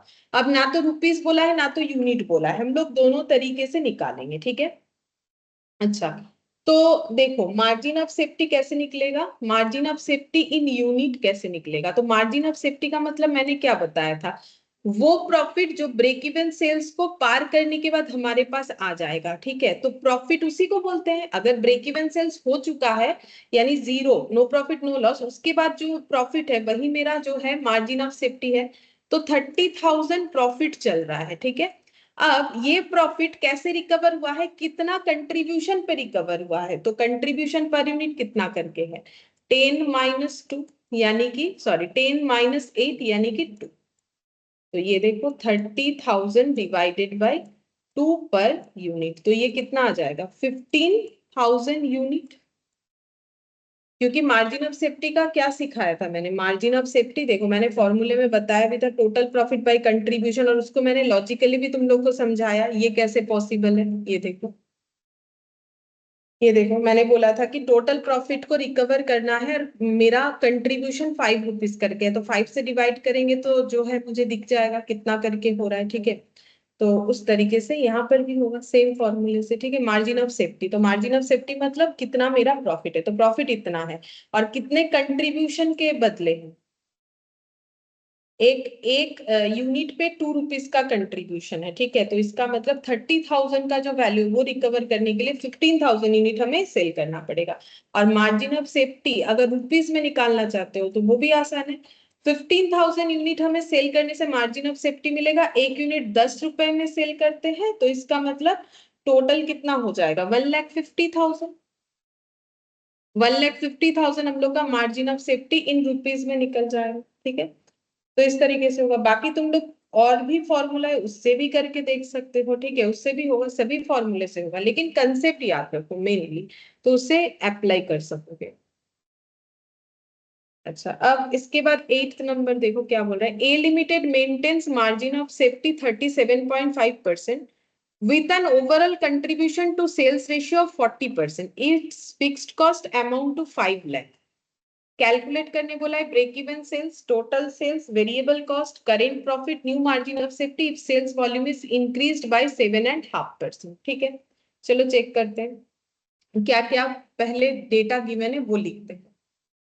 इलास्ट्रेशन 8, पहले हमें ये गिवन है, देखो मार्जिन ऑफ सेफ्टी 37.5%। ठीक है, हम लोग को गिवन है मार्जिन ऑफ सेफ्टी 37.5%। अब देखो मार्जिन ऑफ सेफ्टी बोलने से दिमाग में ये क्लिक कर जाना चाहिए कि 100% में से 37.5% तक जब तक नहीं पहुंचेंगे प्रॉफिट नहीं मिलेगा हमें। और यहाँ पर बोला है with an overall contribution to sales ratio, और contribution to sales ratio, to मतलब डिवाइड होता है, कंट्रीब्यूशन टू सेल्स रेशियो हमें दिया हुआ है 40%, मतलब PV ratio, contribution by sales का मतलब ही तो पीवी होता है। अब लैंग्वेज में दिया हुआ है तो उससे क्या फर्क पड़ता है, दिया हुआ तो पीवी रेशियो है। और बोला है fixed cost 5 lakh, fixed cost 5 lakh, ये बस डेटा गिवन है। और हमें निकालने के लिए क्या क्या बोला है, देखो निकालने के लिए बोला है break even sales, break even sales. ठीक है, अब हम लोग रुपीज में भी निकाल लेंगे, यूनिट में भी निकाल लेंगे अगर पॉसिबल है तो। ठीक है, तो हम पहले रुपीज में निकाल रहे हैं। ब्रेक इवन सेल्स का मतलब मुझे फिक्स्ड कॉस्ट पूरा रिकवर करना है, उस पर मुझे सपोर्ट कौन करेगा, कंट्रीब्यूशन। तो टोटल फिक्स्ड कॉस्ट, अगर हम यहाँ लिख लेते हैं कंट्रीब्यूशन पर यूनिट लिख सकते हो, बट डेटा कहाँ अवेलेबल है जिससे पर यूनिट निकालो, वो तो पॉसिबल नहीं है, तो हमें अपना फॉर्मूला थोड़ा चेंज करना पड़ेगा। अब कंट्रीब्यूशन पर यूनिट के जगह हम लोग पीवी रेशियो अगर लिखेंगे तो भी हमें सेम तरीके से ही आंसर आएगा। ठीक है, तो देखो ये भी क्यों होता है, टोटल फिक्स्ड कॉस्ट का मतलब क्या हो जाता है, टोटल यहाँ पर ये देखो फिक्स्ड कॉस्ट, कंट्रीब्यूशन मतलब कंट्रीब्यूशन बाय सेल्स। ठीक है, तो ये हम लोग अगर क्रॉस मल्टीप्लीकेशन करेंगे तो ये देखो ये हो जाएगा fixed cost into sales divided by contribution. ठीक है, इस तरीके से हमारे पास क्या आ जाएगा, ब्रेक इवन सेल्स कैलकुलेट होके आएगा। क्योंकि फिक्स्ड कॉस्ट का मतलब भी क्या होता है, फिक्स्ड कॉस्ट का fixed cost into sale divided by contribution, तो ये करने से हमारे पास जो है ब्रेक इवन सेल्स आता है। तो देखो यहाँ पर टोटल जो फिक्स्ड कॉस्ट है वो क्वेश्चन में गिवन है 5 लाख। ठीक है, अब ये 5 लाख को रिकवर करने के लिए हमें चाहिए कंट्रीब्यूशन पर यूनिट, अब वो मेरे पास नहीं है, मेरे पास उसका परसेंटेज है, क्योंकि पीवी रेशियो का मतलब ही क्या होता है, कंट्रीब्यूशन का परसेंटेज। तो ठीक है, तो ये लगा लिया 40%, तो इससे आंसर आ जाएगा 5 लाख डिवाइडेड बाय 40%, जितना होगा उतना डिवाइडेड बाय 40%, तो ये हो गया 12,50,000। अच्छा 12,50,000 ये आंसर मेरा रुपीज में आएगा, लेकिन क्यों, क्योंकि ये परसेंटेज में है, इसका तो कोई यूनिट नहीं है, तो ये कैंसिल आउट करोगे तो ये रुपीज में आएगा। अच्छा, अगर तुम लोग चाहते हो कि इसका यूनिट निकालो, बट वो पॉसिबल नहीं है, क्योंकि यूनिट निकालने लायक डेटा नहीं है। कैसे, क्योंकि अगर 12,50,000 कितना यूनिट सेल करके आ रहा है, तो उसके लिए मुझे क्या चाहिए, मुझे एटलीस्ट ये तो चाहिए सेलिंग प्राइस पर यूनिट, तब तो हम उसको डिवाइड करेंगे तो मुझे पता चलेगा कि कितना है। मान लो कि अगर मुझे क्वेश्चन दे देता कि एक यूनिट जो है वो 125 में सेल होता है, तो 125 से डिवाइड करेंगे तो यूनिट, अब इसमें यूनिट नहीं आएगा, इसमें ब्रेक इवन सेल्स रुपीज ही निकलेगा, किसी तरीके से यूनिट निकलना पॉसिबल नहीं है। सेकंड हमें पूछा है टोटल सेल्स, तो टोटल सेल्स निकालेंगे। ठीक है, टोटल सेल्स का मतलब एक्चुअल सेल्स, टोटल सेल्स का मतलब क्या हो जाएगा, हम लोग ऐसे लिख सकते हैं break even sales plus margin of safety. ठीक है, क्योंकि ब्रेक इवन सेल्स का मतलब क्या है, जीरो से मतलब जब हम लोग स्टार्ट कर रहे हैं लॉस से लेके जीरो तक का सफर, फिर जीरो से लेके प्रॉफिट तक का सफर, तो वही टोटल सेल है। तो मुझे बोला है टोटल सेल्स निकालने के लिए, जिसमें से ब्रेक इवन सेल्स मुझे पता चल गया है 12,50,000। अब मार्जिन ऑफ सेफ्टी निकाल लेंगे। ठीक है, मार्जिन ऑफ सेफ्टी कैसे निकालेंगे, मार्जिन ऑफ सेफ्टी बोला है 37.5%। ठीक है, अब ये कैसे निकालोगे, देखो ये तो परसेंटेज बोला है। अच्छा, तो यहाँ पर देखो मार्जिन ऑफ सेफ्टी से हम लोग इस तरीके से निकाल सकते हैं, देखो एक तो एक्स मान के निकाल सकते हो, वो भी निकल जाएगा। ठीक है, और एक हम लोग नॉर्मली भी निकाल सकते हैं, तो यहाँ पर ऐसे भी बन जाएगा। देखो अगर टोटल सेल्स तुम लोग मान लेते हो एक्स, हम दोनों तरीके से दिखा देते हैं। ठीक है, हम लोग मान लेते हैं ले टोटल सेल्स बी ₹X, ठीक है। तो ये X हो गया, और मार्जिन ऑफ सेफ्टी कितना होगा, टोटल सेल का 37.5%, ये हमें क्वेश्चन बोल रखा है, ठीक है। अब इसका कैलकुलेशन कर लो तो भी होगा, और एक तरीके से भी हो जाएगा, वो भी बताते हैं। 37.5 डिवाइडेड बाई 100%, मतलब 0.375, ये देखो 0.375x। अब ये इधर ट्रांसफर करो तो ये 1 है, -1 कर दो, 0.625x, 12,50,000। तो x कितना हो जाएगा, 12,50,000 डिवाइडेड बाई 0.625, 12,50,000 डिवाइडेड बाई 0.625, तो ये आ गया 20 लाख, ठीक है। तो टोटल सेल्स आ जाएगा 20 लाख रुपीस, 20 लाख का टोटल सेल है, ठीक है। और एक तरीके से जो हम बोल रहे थे वो भी निकलेगा, जैसे देखो कैसे निकलेगा वो भी बताते हैं। देखो अगर मेरा टोटल सेल हम मान लेते हैं कि 100% है, ठीक है, और मेरा मार्जिन ऑफ सेफ्टी सेल अगर 37.5% है, ठीक है, तो ब्रेक इवन सेल्स कितना परसेंट होगा, 100 माइनस 37.5। ये चैप्टर ही ऐसा है, ठीक है, तुम लोग जैसे करके चाहो निकाल सकते हो, एक्स मान के निकालो या परसेंटेज मान के निकालो, थोड़ा फॉर्मूला बेस्ड है ना। ये देखो 62.5%, ठीक है। तो ब्रेक इवन सेल्स मेरा जो आया वो कितना है, 62.5%, उसका हम वैल्यू निकाल चुके हैं। तो मतलब हम लोग ये बोल सकते हैं कि 12,50,000 इज इक्विवेलेंट टू 62.5%। तो एक एक परसेंट कितना होगा, इसको डिवाइड करने से 1% निकलेगा, 100% तो सेल है, इसका 100% करो, देखो 20 लाख ही आएगा। 12,50,000 डिवाइडेड बाय 62.5 इंटू 100, ठीक है। मैंने परसेंटेज नहीं लिखा तो दोनों जगह पे नहीं लिखा, तुम लोग चाहो तो दो दो बार परसेंटेज यूज करो, सेम आंसर आएगा 20 लाख, ठीक है। ये हो गया बिना एक्स माने, ठीक है। ये करोगे तो भी करेक्ट है, ये करोगे तो भी करेक्ट है। तो वो बिना एक्स माने, ये जो है एक्स मान के किया। तो अगर एक्स मान के नहीं करना चाहते हो कोई बात नहीं, ऐसे करो। तो टोटल सेल्स ऑलवेज 100%, उसमें से मार्जिन ऑफ सेफ्टी 37.5, तो ब्रेक इवन सेल्स इतना। अब ये मैंने क्यों निकाला, क्योंकि इसका मेरे पास वैल्यू अवेलेबल था, तो इसको मैंने इक्विवेलेंट कर दिया कि भाई 12,50,000 इक्विवेलेंट टू 62.5%। देन 100% यानी कि सेल्स जो है वो उसके साथ इक्विवेलेंट करेंगे तो मुझे टोटल सेल्स मिल जाएगा। दोनों तरीके से आंसर आएगा, ठीक है। अब एग्जाम में जो दिमाग में आएगा ऑन दैट मोमेंट उसका अप्लाई कर लो। फिर बोला है टोटल वेरिएबल कॉस्ट, वो भी निकल जाएगा। टोटल वेरिएबल कॉस्ट देखो, टोटल वेरिएबल कॉस्ट, तो वेरिएबल कॉस्ट कैसे निकालेंगे, देखो हमारे पास पीवी रेशियो अवेलेबल है। अभी थोड़े देर पहले एक क्वेश्चन में मैंने सिखाया तुम लोग को, पीवी रेशियो बोला है 40%। तो पीवी रेशियो मतलब कंट्रीब्यूशन बाय सेल्स, तो कंट्रीब्यूशन 40, सेल्स 100, तो वेरिएबल कॉस्ट कितना होगा, ठीक है। वेरिएबल कॉस्ट कितना होगा, तो वेरिएबल कॉस्ट होगा सेल्स माइनस कंट्रीब्यूशन करने से होता है, क्योंकि थोड़े देर पहले ही सिखाया, देखो लास्ट क्लास में भी बोला था, सेल्स माइनस वेरिएबल कॉस्ट मतलब कंट्रीब्यूशन होता है, ठीक है। तो अगर मुझे वेरिएबल कॉस्ट निकालना है तो सेल्स माइनस कंट्रीब्यूशन करेंगे, निकालो। सेल्स है 100, ये कंट्रीब्यूशन है 40, ये परसेंटेज है, तो वेरिएबल कॉस्ट 60% आ गया, ठीक है। तो हमेशा अगर मेरा पीवी रेशियो इतना है ना, तो मेरा देखो variable cost to sales ratio, ये तो वही हुआ ना, टू मतलब डिवाइड होता है, variable cost divided by sales ratio 60% होगा, ठीक है। मतलब 100 माइनस 40% यानी कि 60%, ऐसे भी डायरेक्टली कर सकते हो, ये तो डिटेल्स में हो गया।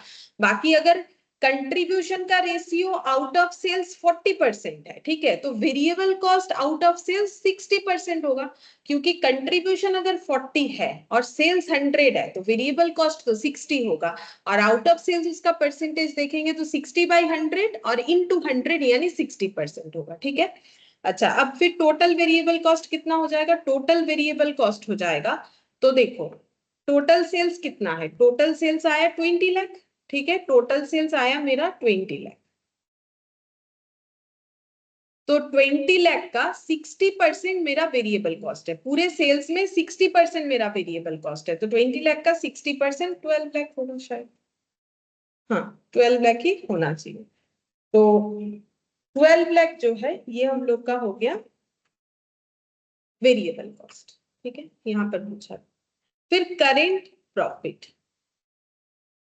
करेंट प्रॉफिट ये पूछा है कि बताओ करेंट प्रॉफिट कितना है, मतलब ये मेरा 4th नंबर पॉइंट पूछा है, ये मेरा 3 नंबर पॉइंट था, ठीक है। अच्छा, अब करेंट प्रॉफिट कितना होगा, प्रॉफिट कैसे निकालेंगे, सेल्स माइनस टोटल कॉस्ट करोगे तो प्रॉफिट आ जाएगा। सेल्स कितना है 20 लाख, ठीक है। टोटल कॉस्ट में देखो वेरिएबल कॉस्ट है 12 लाख अभी अभी निकाला, और फिक्स्ड कॉस्ट वो भी निकाल रखा है शायद, या दिया हुआ है क्वेश्चन में, फिक्स्ड कॉस्ट तो 5 लाख दिया हुआ, ये देखो 5 लाख, ठीक है। अब उस पे ऐड कर दो 5 लाख, तो प्रॉफिट आ जाएगा। तो कितना हो गया 20 lakh minus 17 lakh equal profit, तो कितना हो जाएगा 3 लाख। प्रॉफिट जो है ये हो गया 3 लाख। एक बार अगर सेट हो जाता है ना फॉर्मूले के साथ तो फिर आसानी से निकल जाएगा, ठीक है। तो 3 लाख हो गए। और 5th नंबर देखते हैं क्या पूछा है, बोल रहा है new margin of safety if the sales volume is increased by 7.5%, ठीक है। तो पहले लिखते हैं कंडीशन क्या बोला है, कंडीशन बोल रहा है कि मार्जिन ऑफ सेफ्टी कितना होगा, ठीक है, ये पूछा है। If sales volume increased by, हम थोड़ा लैंग्वेज अवॉइड करके इस तरीके से लिख रहे हैं, इंक्रीज्ड बाय 7.5%, ठीक है। अब मेरे पास ना सेल्स वॉल्यूम नहीं है, ठीक है, मेरे पास है सेल्स वैल्यू, ठीक है। अगर वॉल्यूम यानी यूनिट क्वांटिटी अगर वो होता तो हम उस पे परसेंटेज लगा देते, कोई बात नहीं, हम लोग वैल्यू पे भी लगा सकते हैं। तो हम यहाँ पर निकाल लेते हैं न्यू सेल्स वैल्यू क्या होगा, ठीक है, क्योंकि मेरे पास वॉल्यूम नहीं है, क्वांटिटी नहीं है, और निकाल भी नहीं सकते हैं। ये 12, ये जैसे 20 लाख का सेल, ये कितने क्वांटिटी के लिए है वो हम लोग नहीं निकाल सकते, क्योंकि मेरे पास selling price per unit available नहीं है, तो हम कैसे निकाले। तो ठीक है, पहले 20 लाख का सेल हो रहा था, अब सेल बोल रहा है 7.5% इंक्रीज करना है। तो 20 लाख प्लस 20 लाख इंटू 7.5%, मतलब लिख सकते हैं 7.5%, एक ही बात है, ठीक है। देखते हैं कितना होगा, 1,50,000 मतलब 21,50,000, ठीक है। ये हम लोग का हो गया न्यू सेल्स वॉल्यूम। तो इतना अगर सेल्स वॉल्यूम है तो मार्जिन ऑफ सेफ्टी कितना होगा, तो मार्जिन ऑफ सेफ्टी का फॉर्मूला क्या है, actual sales minus break even sales, ठीक है। तो एक्चुअल सेल्स कितना हुआ 21,50,000, ठीक है। और ब्रेक इवन सेल्स कितना आया था, ब्रेक इवन सेल्स हम लोग का आया हुआ है 12,50,000, ठीक है। ब्रेक इवन सेल्स हम लोग का आया है 12,50,000, ठीक है। तो मार्जिन ऑफ सेफ्टी नया वाला कितना हो जाएगा 21,9 लाख, ठीक है। अच्छा, अब अगर कोई ऐसा सोच रहे हो कि ये चेंज हुआ तो क्या ये चेंज नहीं होगा, ब्रेक इवन सेल्स, नहीं, ब्रेक इवन सेल्स चेंज नहीं होगा, क्यों नहीं होगा, सोचो। ब्रेक इवन सेल्स का फॉर्मूला क्या है, फिक्स्ड कॉस्ट, ठीक है, डिवाइडेड बाय पीवी रेशियो, या फिर इससे अगर नहीं समझ में आता है, चलो पीवी रेशियो से भी बेटर हम कर देते, कंट्रीब्यूशन पर यूनिट, ठीक है। अब फिक्स्ड कॉस्ट, क्या सेल्स का वॉल्यूम चेंज होने से फिक्स्ड कॉस्ट चेंज होगा, नहीं, क्योंकि वो तो अनचेंज्ड है। चाहे 100 यूनिट बनाओ चाहे 200 यूनिट बनाओ, फिक्स्ड कॉस्ट तो मेरा उतना ही रहेगा, मतलब फिक्स्ड कॉस्ट मेरा कितना था उतना ही रह जाएगा। सोच के देखो क्यों चेंज नहीं हुआ, वो हम बता रहे। फिक्स्ड कॉस्ट मेरा 5 लाख था, ये 5 लाख ही होगा, चाहे कितना भी सेल्स वॉल्यूम को इधर उधर कर लो। कंट्रीब्यूशन का मतलब क्या होता है, कंट्रीब्यूशन पर यूनिट का मतलब होता है selling price per unit minus contribution, sorry, variable cost per unit, ठीक है।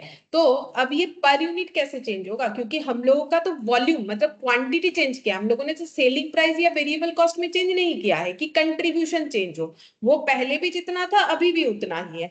तो फिर बीईएस कैसे चेंज होगा, तो बीईएस चेंज नहीं होगा, तो बीईएस जो है वो अनचेंज्ड रहेगा, ठीक है, चाहे हमारा सेल्स वॉल्यूम चेंज क्यों ना हो, क्योंकि सेल्स वॉल्यूम जो है वो क्वांटिटी चेंज हो रहा है, तो क्वांटिटी चेंज होने से ना तो फिक्स्ड कॉस्ट चेंज होने वाला है, ना तो कंट्रीब्यूशन पर यूनिट चेंज होने वाला है, क्योंकि कंट्रीब्यूशन पर यूनिट का मतलब होता है selling price per unit minus variable cost per unit. तो ये दोनों में तो हमें चेंजेस नहीं बोला है, हाँ टोटल में चेंजेस होगा ऑब्वियसली। टोटल में क्या चेंजेस होगा कि अगर मेरा पहले सेल्स 100 यूनिट होता था तो 100 यूनिट के हिसाब से सेल प्राइस था, और अभी 200 होता है तो उसके हिसाब से, लेकिन उससे थोड़ी ना ब्रेक इवन सेल्स इंपैक्टफुल होगा, क्योंकि ब्रेक इवन सेल्स का मतलब होता है कि कंट्रीब्यूशन से फिक्स्ड कॉस्ट को रिकवर करना। जब फिक्स्ड कॉस्ट चेंज नहीं होगा तो ब्रेक इवन सेल्स चेंज नहीं होगा।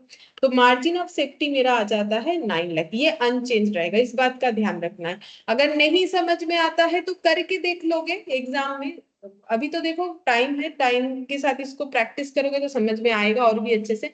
ब्रेक इवन सेल्स को लिखो, अगर सोच रहे हो कि ये नया आएगा, फिर उस पे डेटा डाल के देखो कि कोई चेंजेस नहीं है, डेटा में कोई चेंजेस आ ही नहीं रहा है, क्योंकि हमारे पास सिर्फ वॉल्यूम इंक्रीज किया गया है।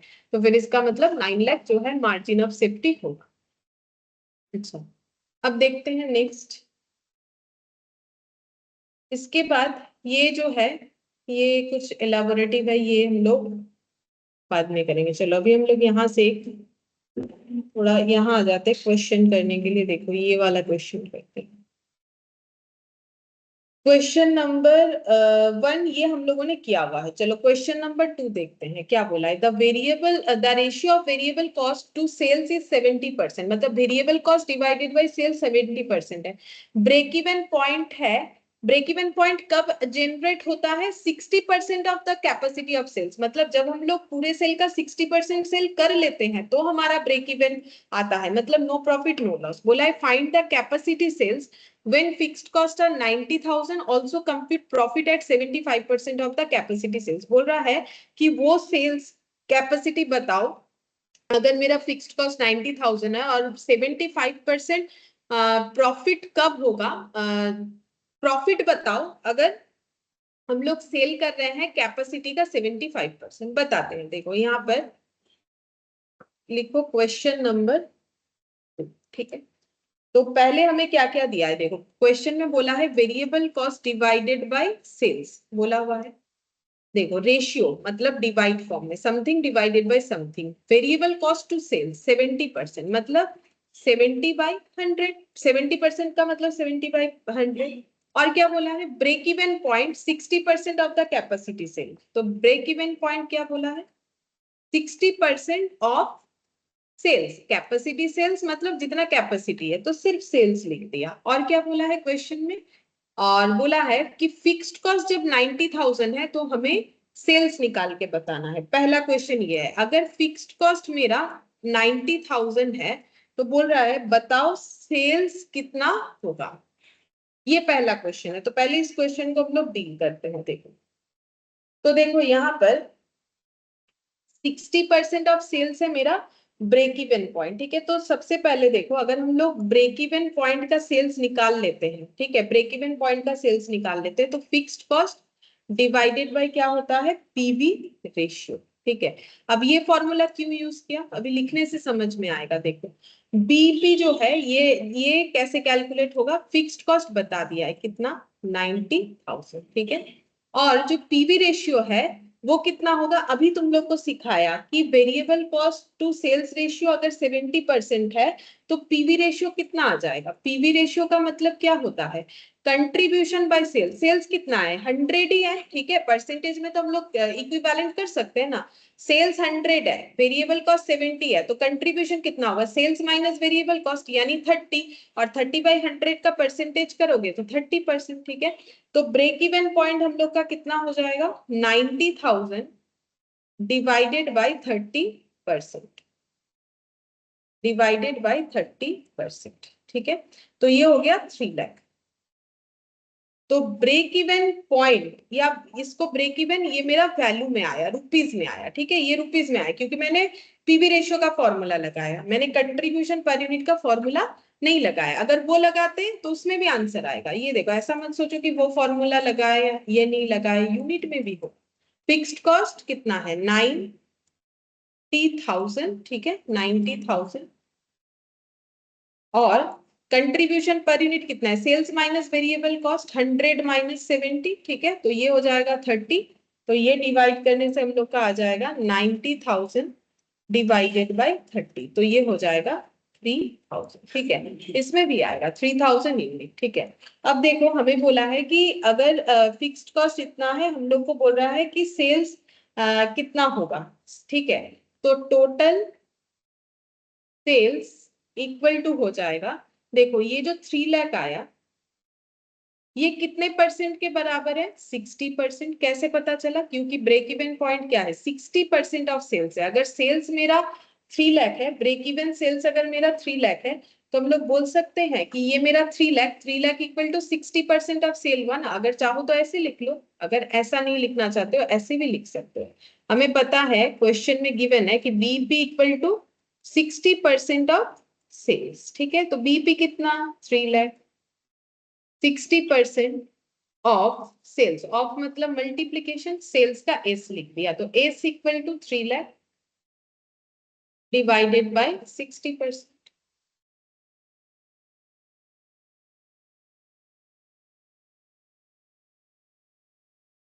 तो ये हो गया 5 लाख,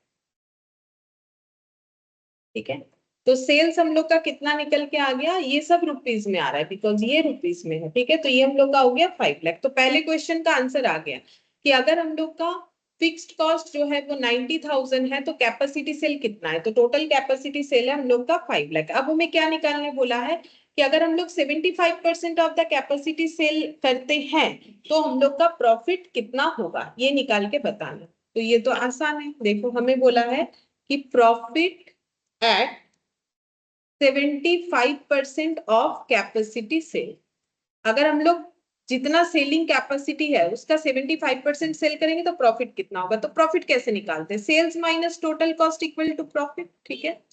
तो अगर मैंने अपना सेलिंग कैपेसिटी कितना यूटिलाइज किया है, 5 लाख में 75% यूटिलाइज किया है, तो सेलिंग कैपेसिटी कुछ भी हो, मेरा फिक्स्ड कॉस्ट में तो कोई चेंजेस नहीं आएगा, ठीक है, तो फिक्स्ड कॉस्ट जैसा है वैसा ही रहेगा। तो ये देखो फिक्स्ड कॉस्ट में हो जाएगा, क्योंकि ये होता है fixed cost plus variable cost equal to profit, एक बार मैंने लिख दिया, ठीक है। फिक्स्ड कॉस्ट होता है 90,000, अब वेरिएबल कॉस्ट कितना होगा, तो वेरिएबल कॉस्ट भी हमारा सेल के ऊपर होता है, ठीक है। तो अब अगर हम सेलिंग कैपेसिटी कितना यूटिलाइज कर रहे हैं, 5 लाख तो सेल नहीं कर रहा है, उसका 75% सेल कर रहा है, तो इस पे मुझे वेरिएबल कॉस्ट लगाना चाहिए, ठीक है, जितना सेल है उतने पे वेरिएबल कॉस्ट लगेगा। तो वेरिएबल कॉस्ट का परसेंटेज कितना है, 70%, ठीक है, इक्वल प्रॉफिट, ठीक है। अब देखो कितना हो जाएगा, 5 लाख का 75% मुझे सेल करना है, तो मुझे सेल करना है 3,75,000। ये सेल करने पे मेरा फिक्स्ड कॉस्ट है 90,000 और मेरा वेरिएबल कॉस्ट कितना होगा, इसी पे मुझे वेरिएबल कॉस्ट लगाना है, तो कितना वेरिएबल कॉस्ट लगाएंगे, 70% क्वेश्चन बोल रखा है तो 70% लगाएंगे, 2,62,500 इक्वल प्रॉफिट। अब निकाल लो प्रॉफिट कितना होगा, profit equal to 2,62,000 plus 90,000, sorry minus था, ठीक है, 3,75,000 माइनस 90,000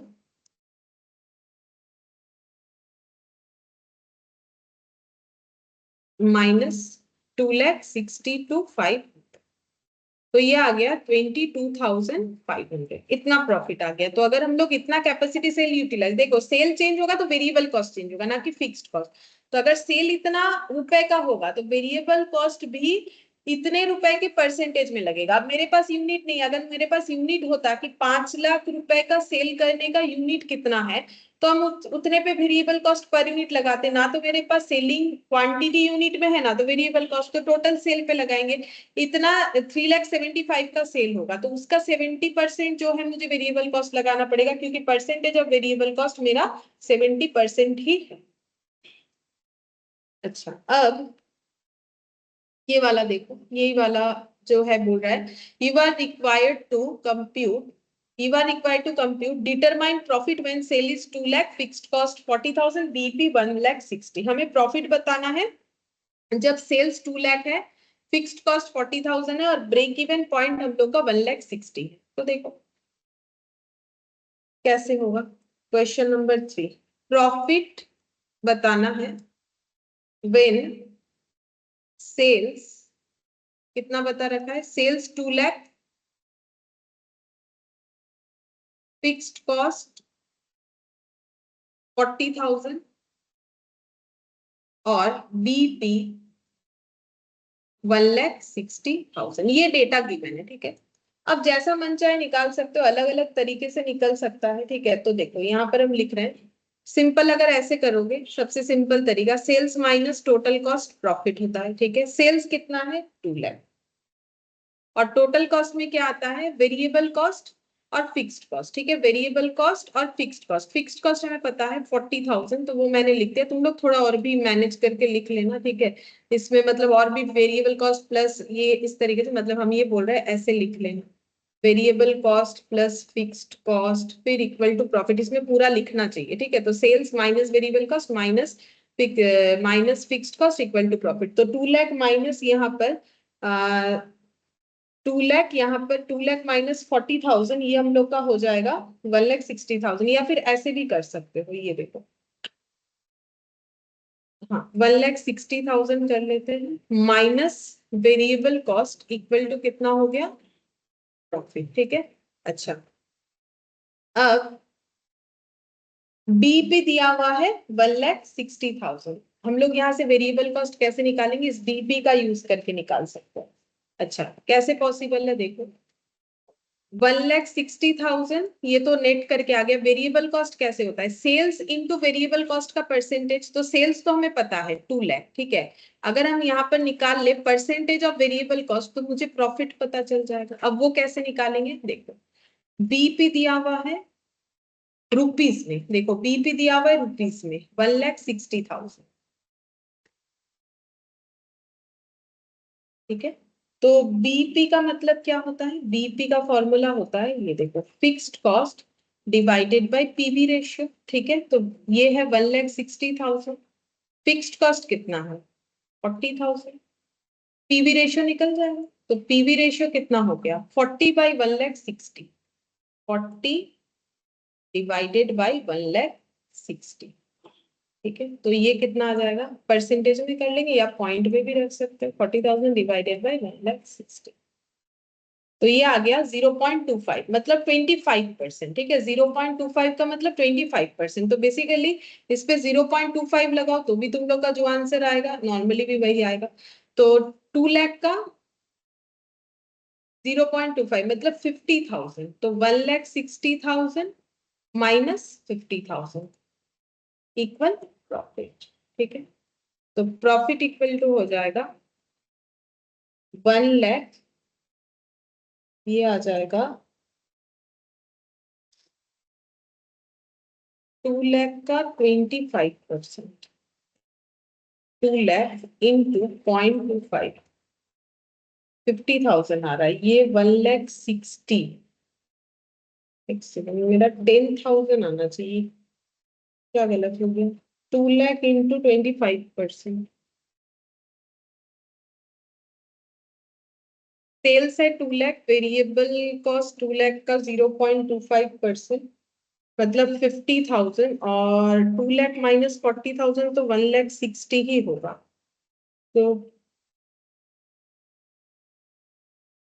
क्या गलत हो गया, बोल आंसर बोल रहा है 10,000 है, लेकिन मेरा आ जा रहा है 1,10,000, कहाँ गलत हो गया, सेल्स 2 लाख, एक बार चेक करते हैं, सेल्स 2 लाख, फिक्स्ड कॉस्ट 40,000, ठीक है, और बीपी 1,60,000 और fixed cost 40,000 divided by PP, तो 40/1,60,000, क्या यहाँ गलत हुआ, 40,000 डिवाइडेड बाय 1,60,000, नहीं ये तो सही है, 0.25%। ओ ये पीवी रेशियो है, और वेरिएबल कॉस्ट का रेशियो लगाना पड़ेगा ना, हाँ ये गलत हो गया, पीवी रेशियो का मतलब तो कंट्रीब्यूशन बाय सेल्स, तो मुझे लगाना है वेरिएबल कॉस्ट कितना होगा, वेरिएबल कॉस्ट का परसेंटेज, तो ये गलत हो गया ना, पीवी रेशियो का मतलब तो कंट्रीब्यूशन बाय सेल्स आया, तो फिर वेरिएबल कॉस्ट टू सेल कितना होगा, ये तो वेरिएबल कॉस्ट और सेल का परसेंटेज लगाना चाहिए, तो वो होगा 0. ये देखो वेरिएबल कॉस्ट टू सेल्स ये कितना हो जाएगा, तो फिर ये हो जाएगा हम लोग का 100 माइनस 25%। अगर हम लोग इसको परसेंटेज में लिखते हैं तो ये हो जाएगा 75%। हाँ तब होगा 75%, ये आ जाएगा 2 लाख का 75%। तो मैंने डायरेक्ट उसको लगा दिया इसीलिए गलत हो जाएगा 1,50,000। ठीक है अब आ जाएगा, अब ये हो गया 10,000। क्योंकि देखो यहाँ पर मैंने क्या लगा दिया, गलती क्या किया मैंने, पीवी रेशियो लगा दिया। तो अगर हम 2 लाख में कंट्रीब्यूशन, ये 2 लाख क्या है, सेल्स है, तो हम क्या करें, sales divided by contribution into sale. क्योंकि ये 0.25 लगाने का मतलब ये होता है, तो सेल्स से कैंसिल आउट होकर कंट्रीब्यूशन होगा। मुझे तो वेरिएबल कॉस्ट चाहिए, तो मुझे सेल्स पे क्या लगाना पड़ेगा, वेरिएबल कॉस्ट बाय सेल्स। और वेरिएबल कॉस्ट बाय सेल्स कितना आएगा, अगर कंट्रीब्यूशन बाय सेल्स मेरा इतना है 25/100, तो वेरिएबल कॉस्ट बाय सेल कितना आ जाएगा, ये 100 और वेरिएबल कॉस्ट हो जाएगा 75। कैसे, सेल्स माइनस कंट्रीब्यूशन करके, ठीक है, सेल्स माइनस कंट्रीब्यूशन करोगे तो आ जाएगा। तो यहाँ पर ये वाला मेरे से गलत हो जा रहा है, ठीक है, तो ये 75% आएगा। ये लगाने का मतलब हो जाएगा कि हम कंट्रीब्यूशन पे लगा रहे हैं, ठीक है। अच्छा, इसका सेकंड वाला point, determine sales when fixed cost profit BP. बोला है सेल बताओ, अगर फिक्स्ड कॉस्ट इतना है, प्रॉफिट इतना है, बीपी इतना, ठीक है। चलो, सेल्स कितना होगा अगर फिक्स्ड कॉस्ट है 20,000, प्रॉफिट है 10,000 और बीपी है 40,000, ठीक है। अच्छा तो देखते हैं, सेल्स बीपी निकालते हैं, ठीक है। बीपी बोला है 40,000, हमें बोला है सेल्स निकाल के बताओ। तो ऐसे करके कर सकते हो, देखो बीपी का मतलब क्या होता है, fixed cost divided by PV ratio. देखो अलग अलग तरीके से निकल सकता है, sales minus variable cost fixed cost करके भी निकाल सकते हो, वैसे भी हो जाएगा। मतलब sales minus total cost equal to profit, तो sales minus variable plus fixed cost equal to profit. तो sales minus variable cost minus fixed cost equal to profit, जिसमें सेल मुझे निकालना है, वेरिएबल कॉस्ट भी निकालना पड़ेगा। फिक्स्ड कॉस्ट दे दिया है 20,000 और प्रॉफिट भी दे दिया है 10,000। सेल्स माइनस वेरिएबल कॉस्ट निकालना पड़ेगा, मतलब सेल्स माइनस वेरिएबल कॉस्ट बोल सकते हैं कि कंट्रीब्यूशन निकालेंगे तो भी चलेगा, तो कंट्रीब्यूशन इक्वल टू 30,000, ठीक है। तो मुझे ये कंट्रीब्यूशन निकालने से भी हो जाएगा, क्योंकि सेल्स माइनस वेरिएबल कॉस्ट ये हो गया। या फिर सेल्स निकालना है ना, तो सेल्स ही रखो, सेल्स रखना पड़ेगा, सेल्स माइनस वेरिएबल कॉस्ट, ठीक है। तो वेरिएबल कॉस्ट निकालेंगे तो सेल्स पता चल जाएगा।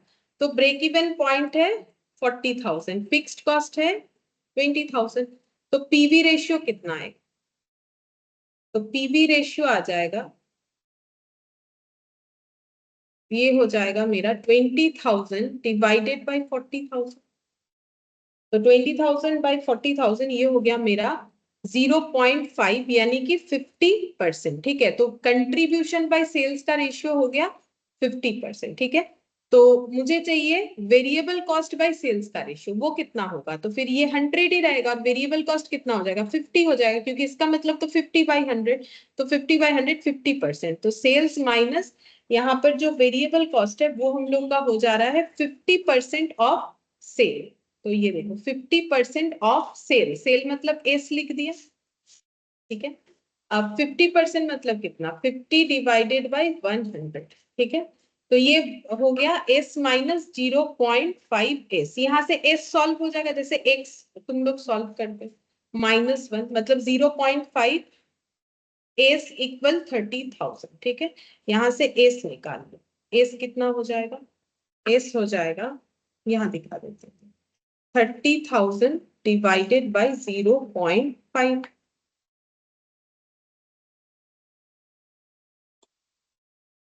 60,000, ठीक है। तो इसका मतलब अगर हम लोग 60,000 का, ये नीचे कर देते हैं, अगर हम लोग 60,000 का सेल करेंगे, ठीक है, अगर हम लोग 60,000 का सेल करेंगे तो हम लोग का प्रॉफिट जो है 10,000 होगा, फिक्स्ड कॉस्ट जो है वो हम लोग का 20,000 रहेगा, और ब्रेक इवन पॉइंट जो है वो हम लोग का 40,000 इतना दिखेगा, ठीक है। तो यहाँ देखो, अगर हम लोग यहाँ एस पुट कर देंगे ना, तो सिंपल वो नॉर्मल कैलकुलेशंस के जैसे कैलकुलेट होके आ गया 60,000, ठीक है। ये सेल्स वैल्यू होगा। तो ऐसे भी हो सकता है, किसी और तरीके से भी अगर करना चाहो तो करके ट्राई करके देख सकते हो, अलग अलग फॉर्मूले से होता है सेल्स कैसे निकालोगे। तो ये थर्ड नंबर हो गया। इसके बाद देखो ये जो 4 है, ये 4 5 6, ठीक है, 4 5 6 7, ये सभी क्वेश्चन जो है तुम लोग ट्राई करके देख सकते हो। 4 5 6 7 ये एटलीस्ट करके देख सकते हो, क्योंकि ये सब जो है हम लोग का मतलब जो फॉर्मूला हम लोगों ने सीख लिया ना उसी के बेसिस पे है। तो थोड़ा प्रैक्टिस होगा तो फॉर्मूले पे ग्रिप आएगा। 9 नहीं करना पड़ेगा, 4 5 6 7 तक करके देख सकते हो, ये जो प्रैक्टिकल प्रॉब्लम है उसका। ठीक है, आज हम लोग इतना ही करते हैं, बाकी नेक्स्ट क्लास में।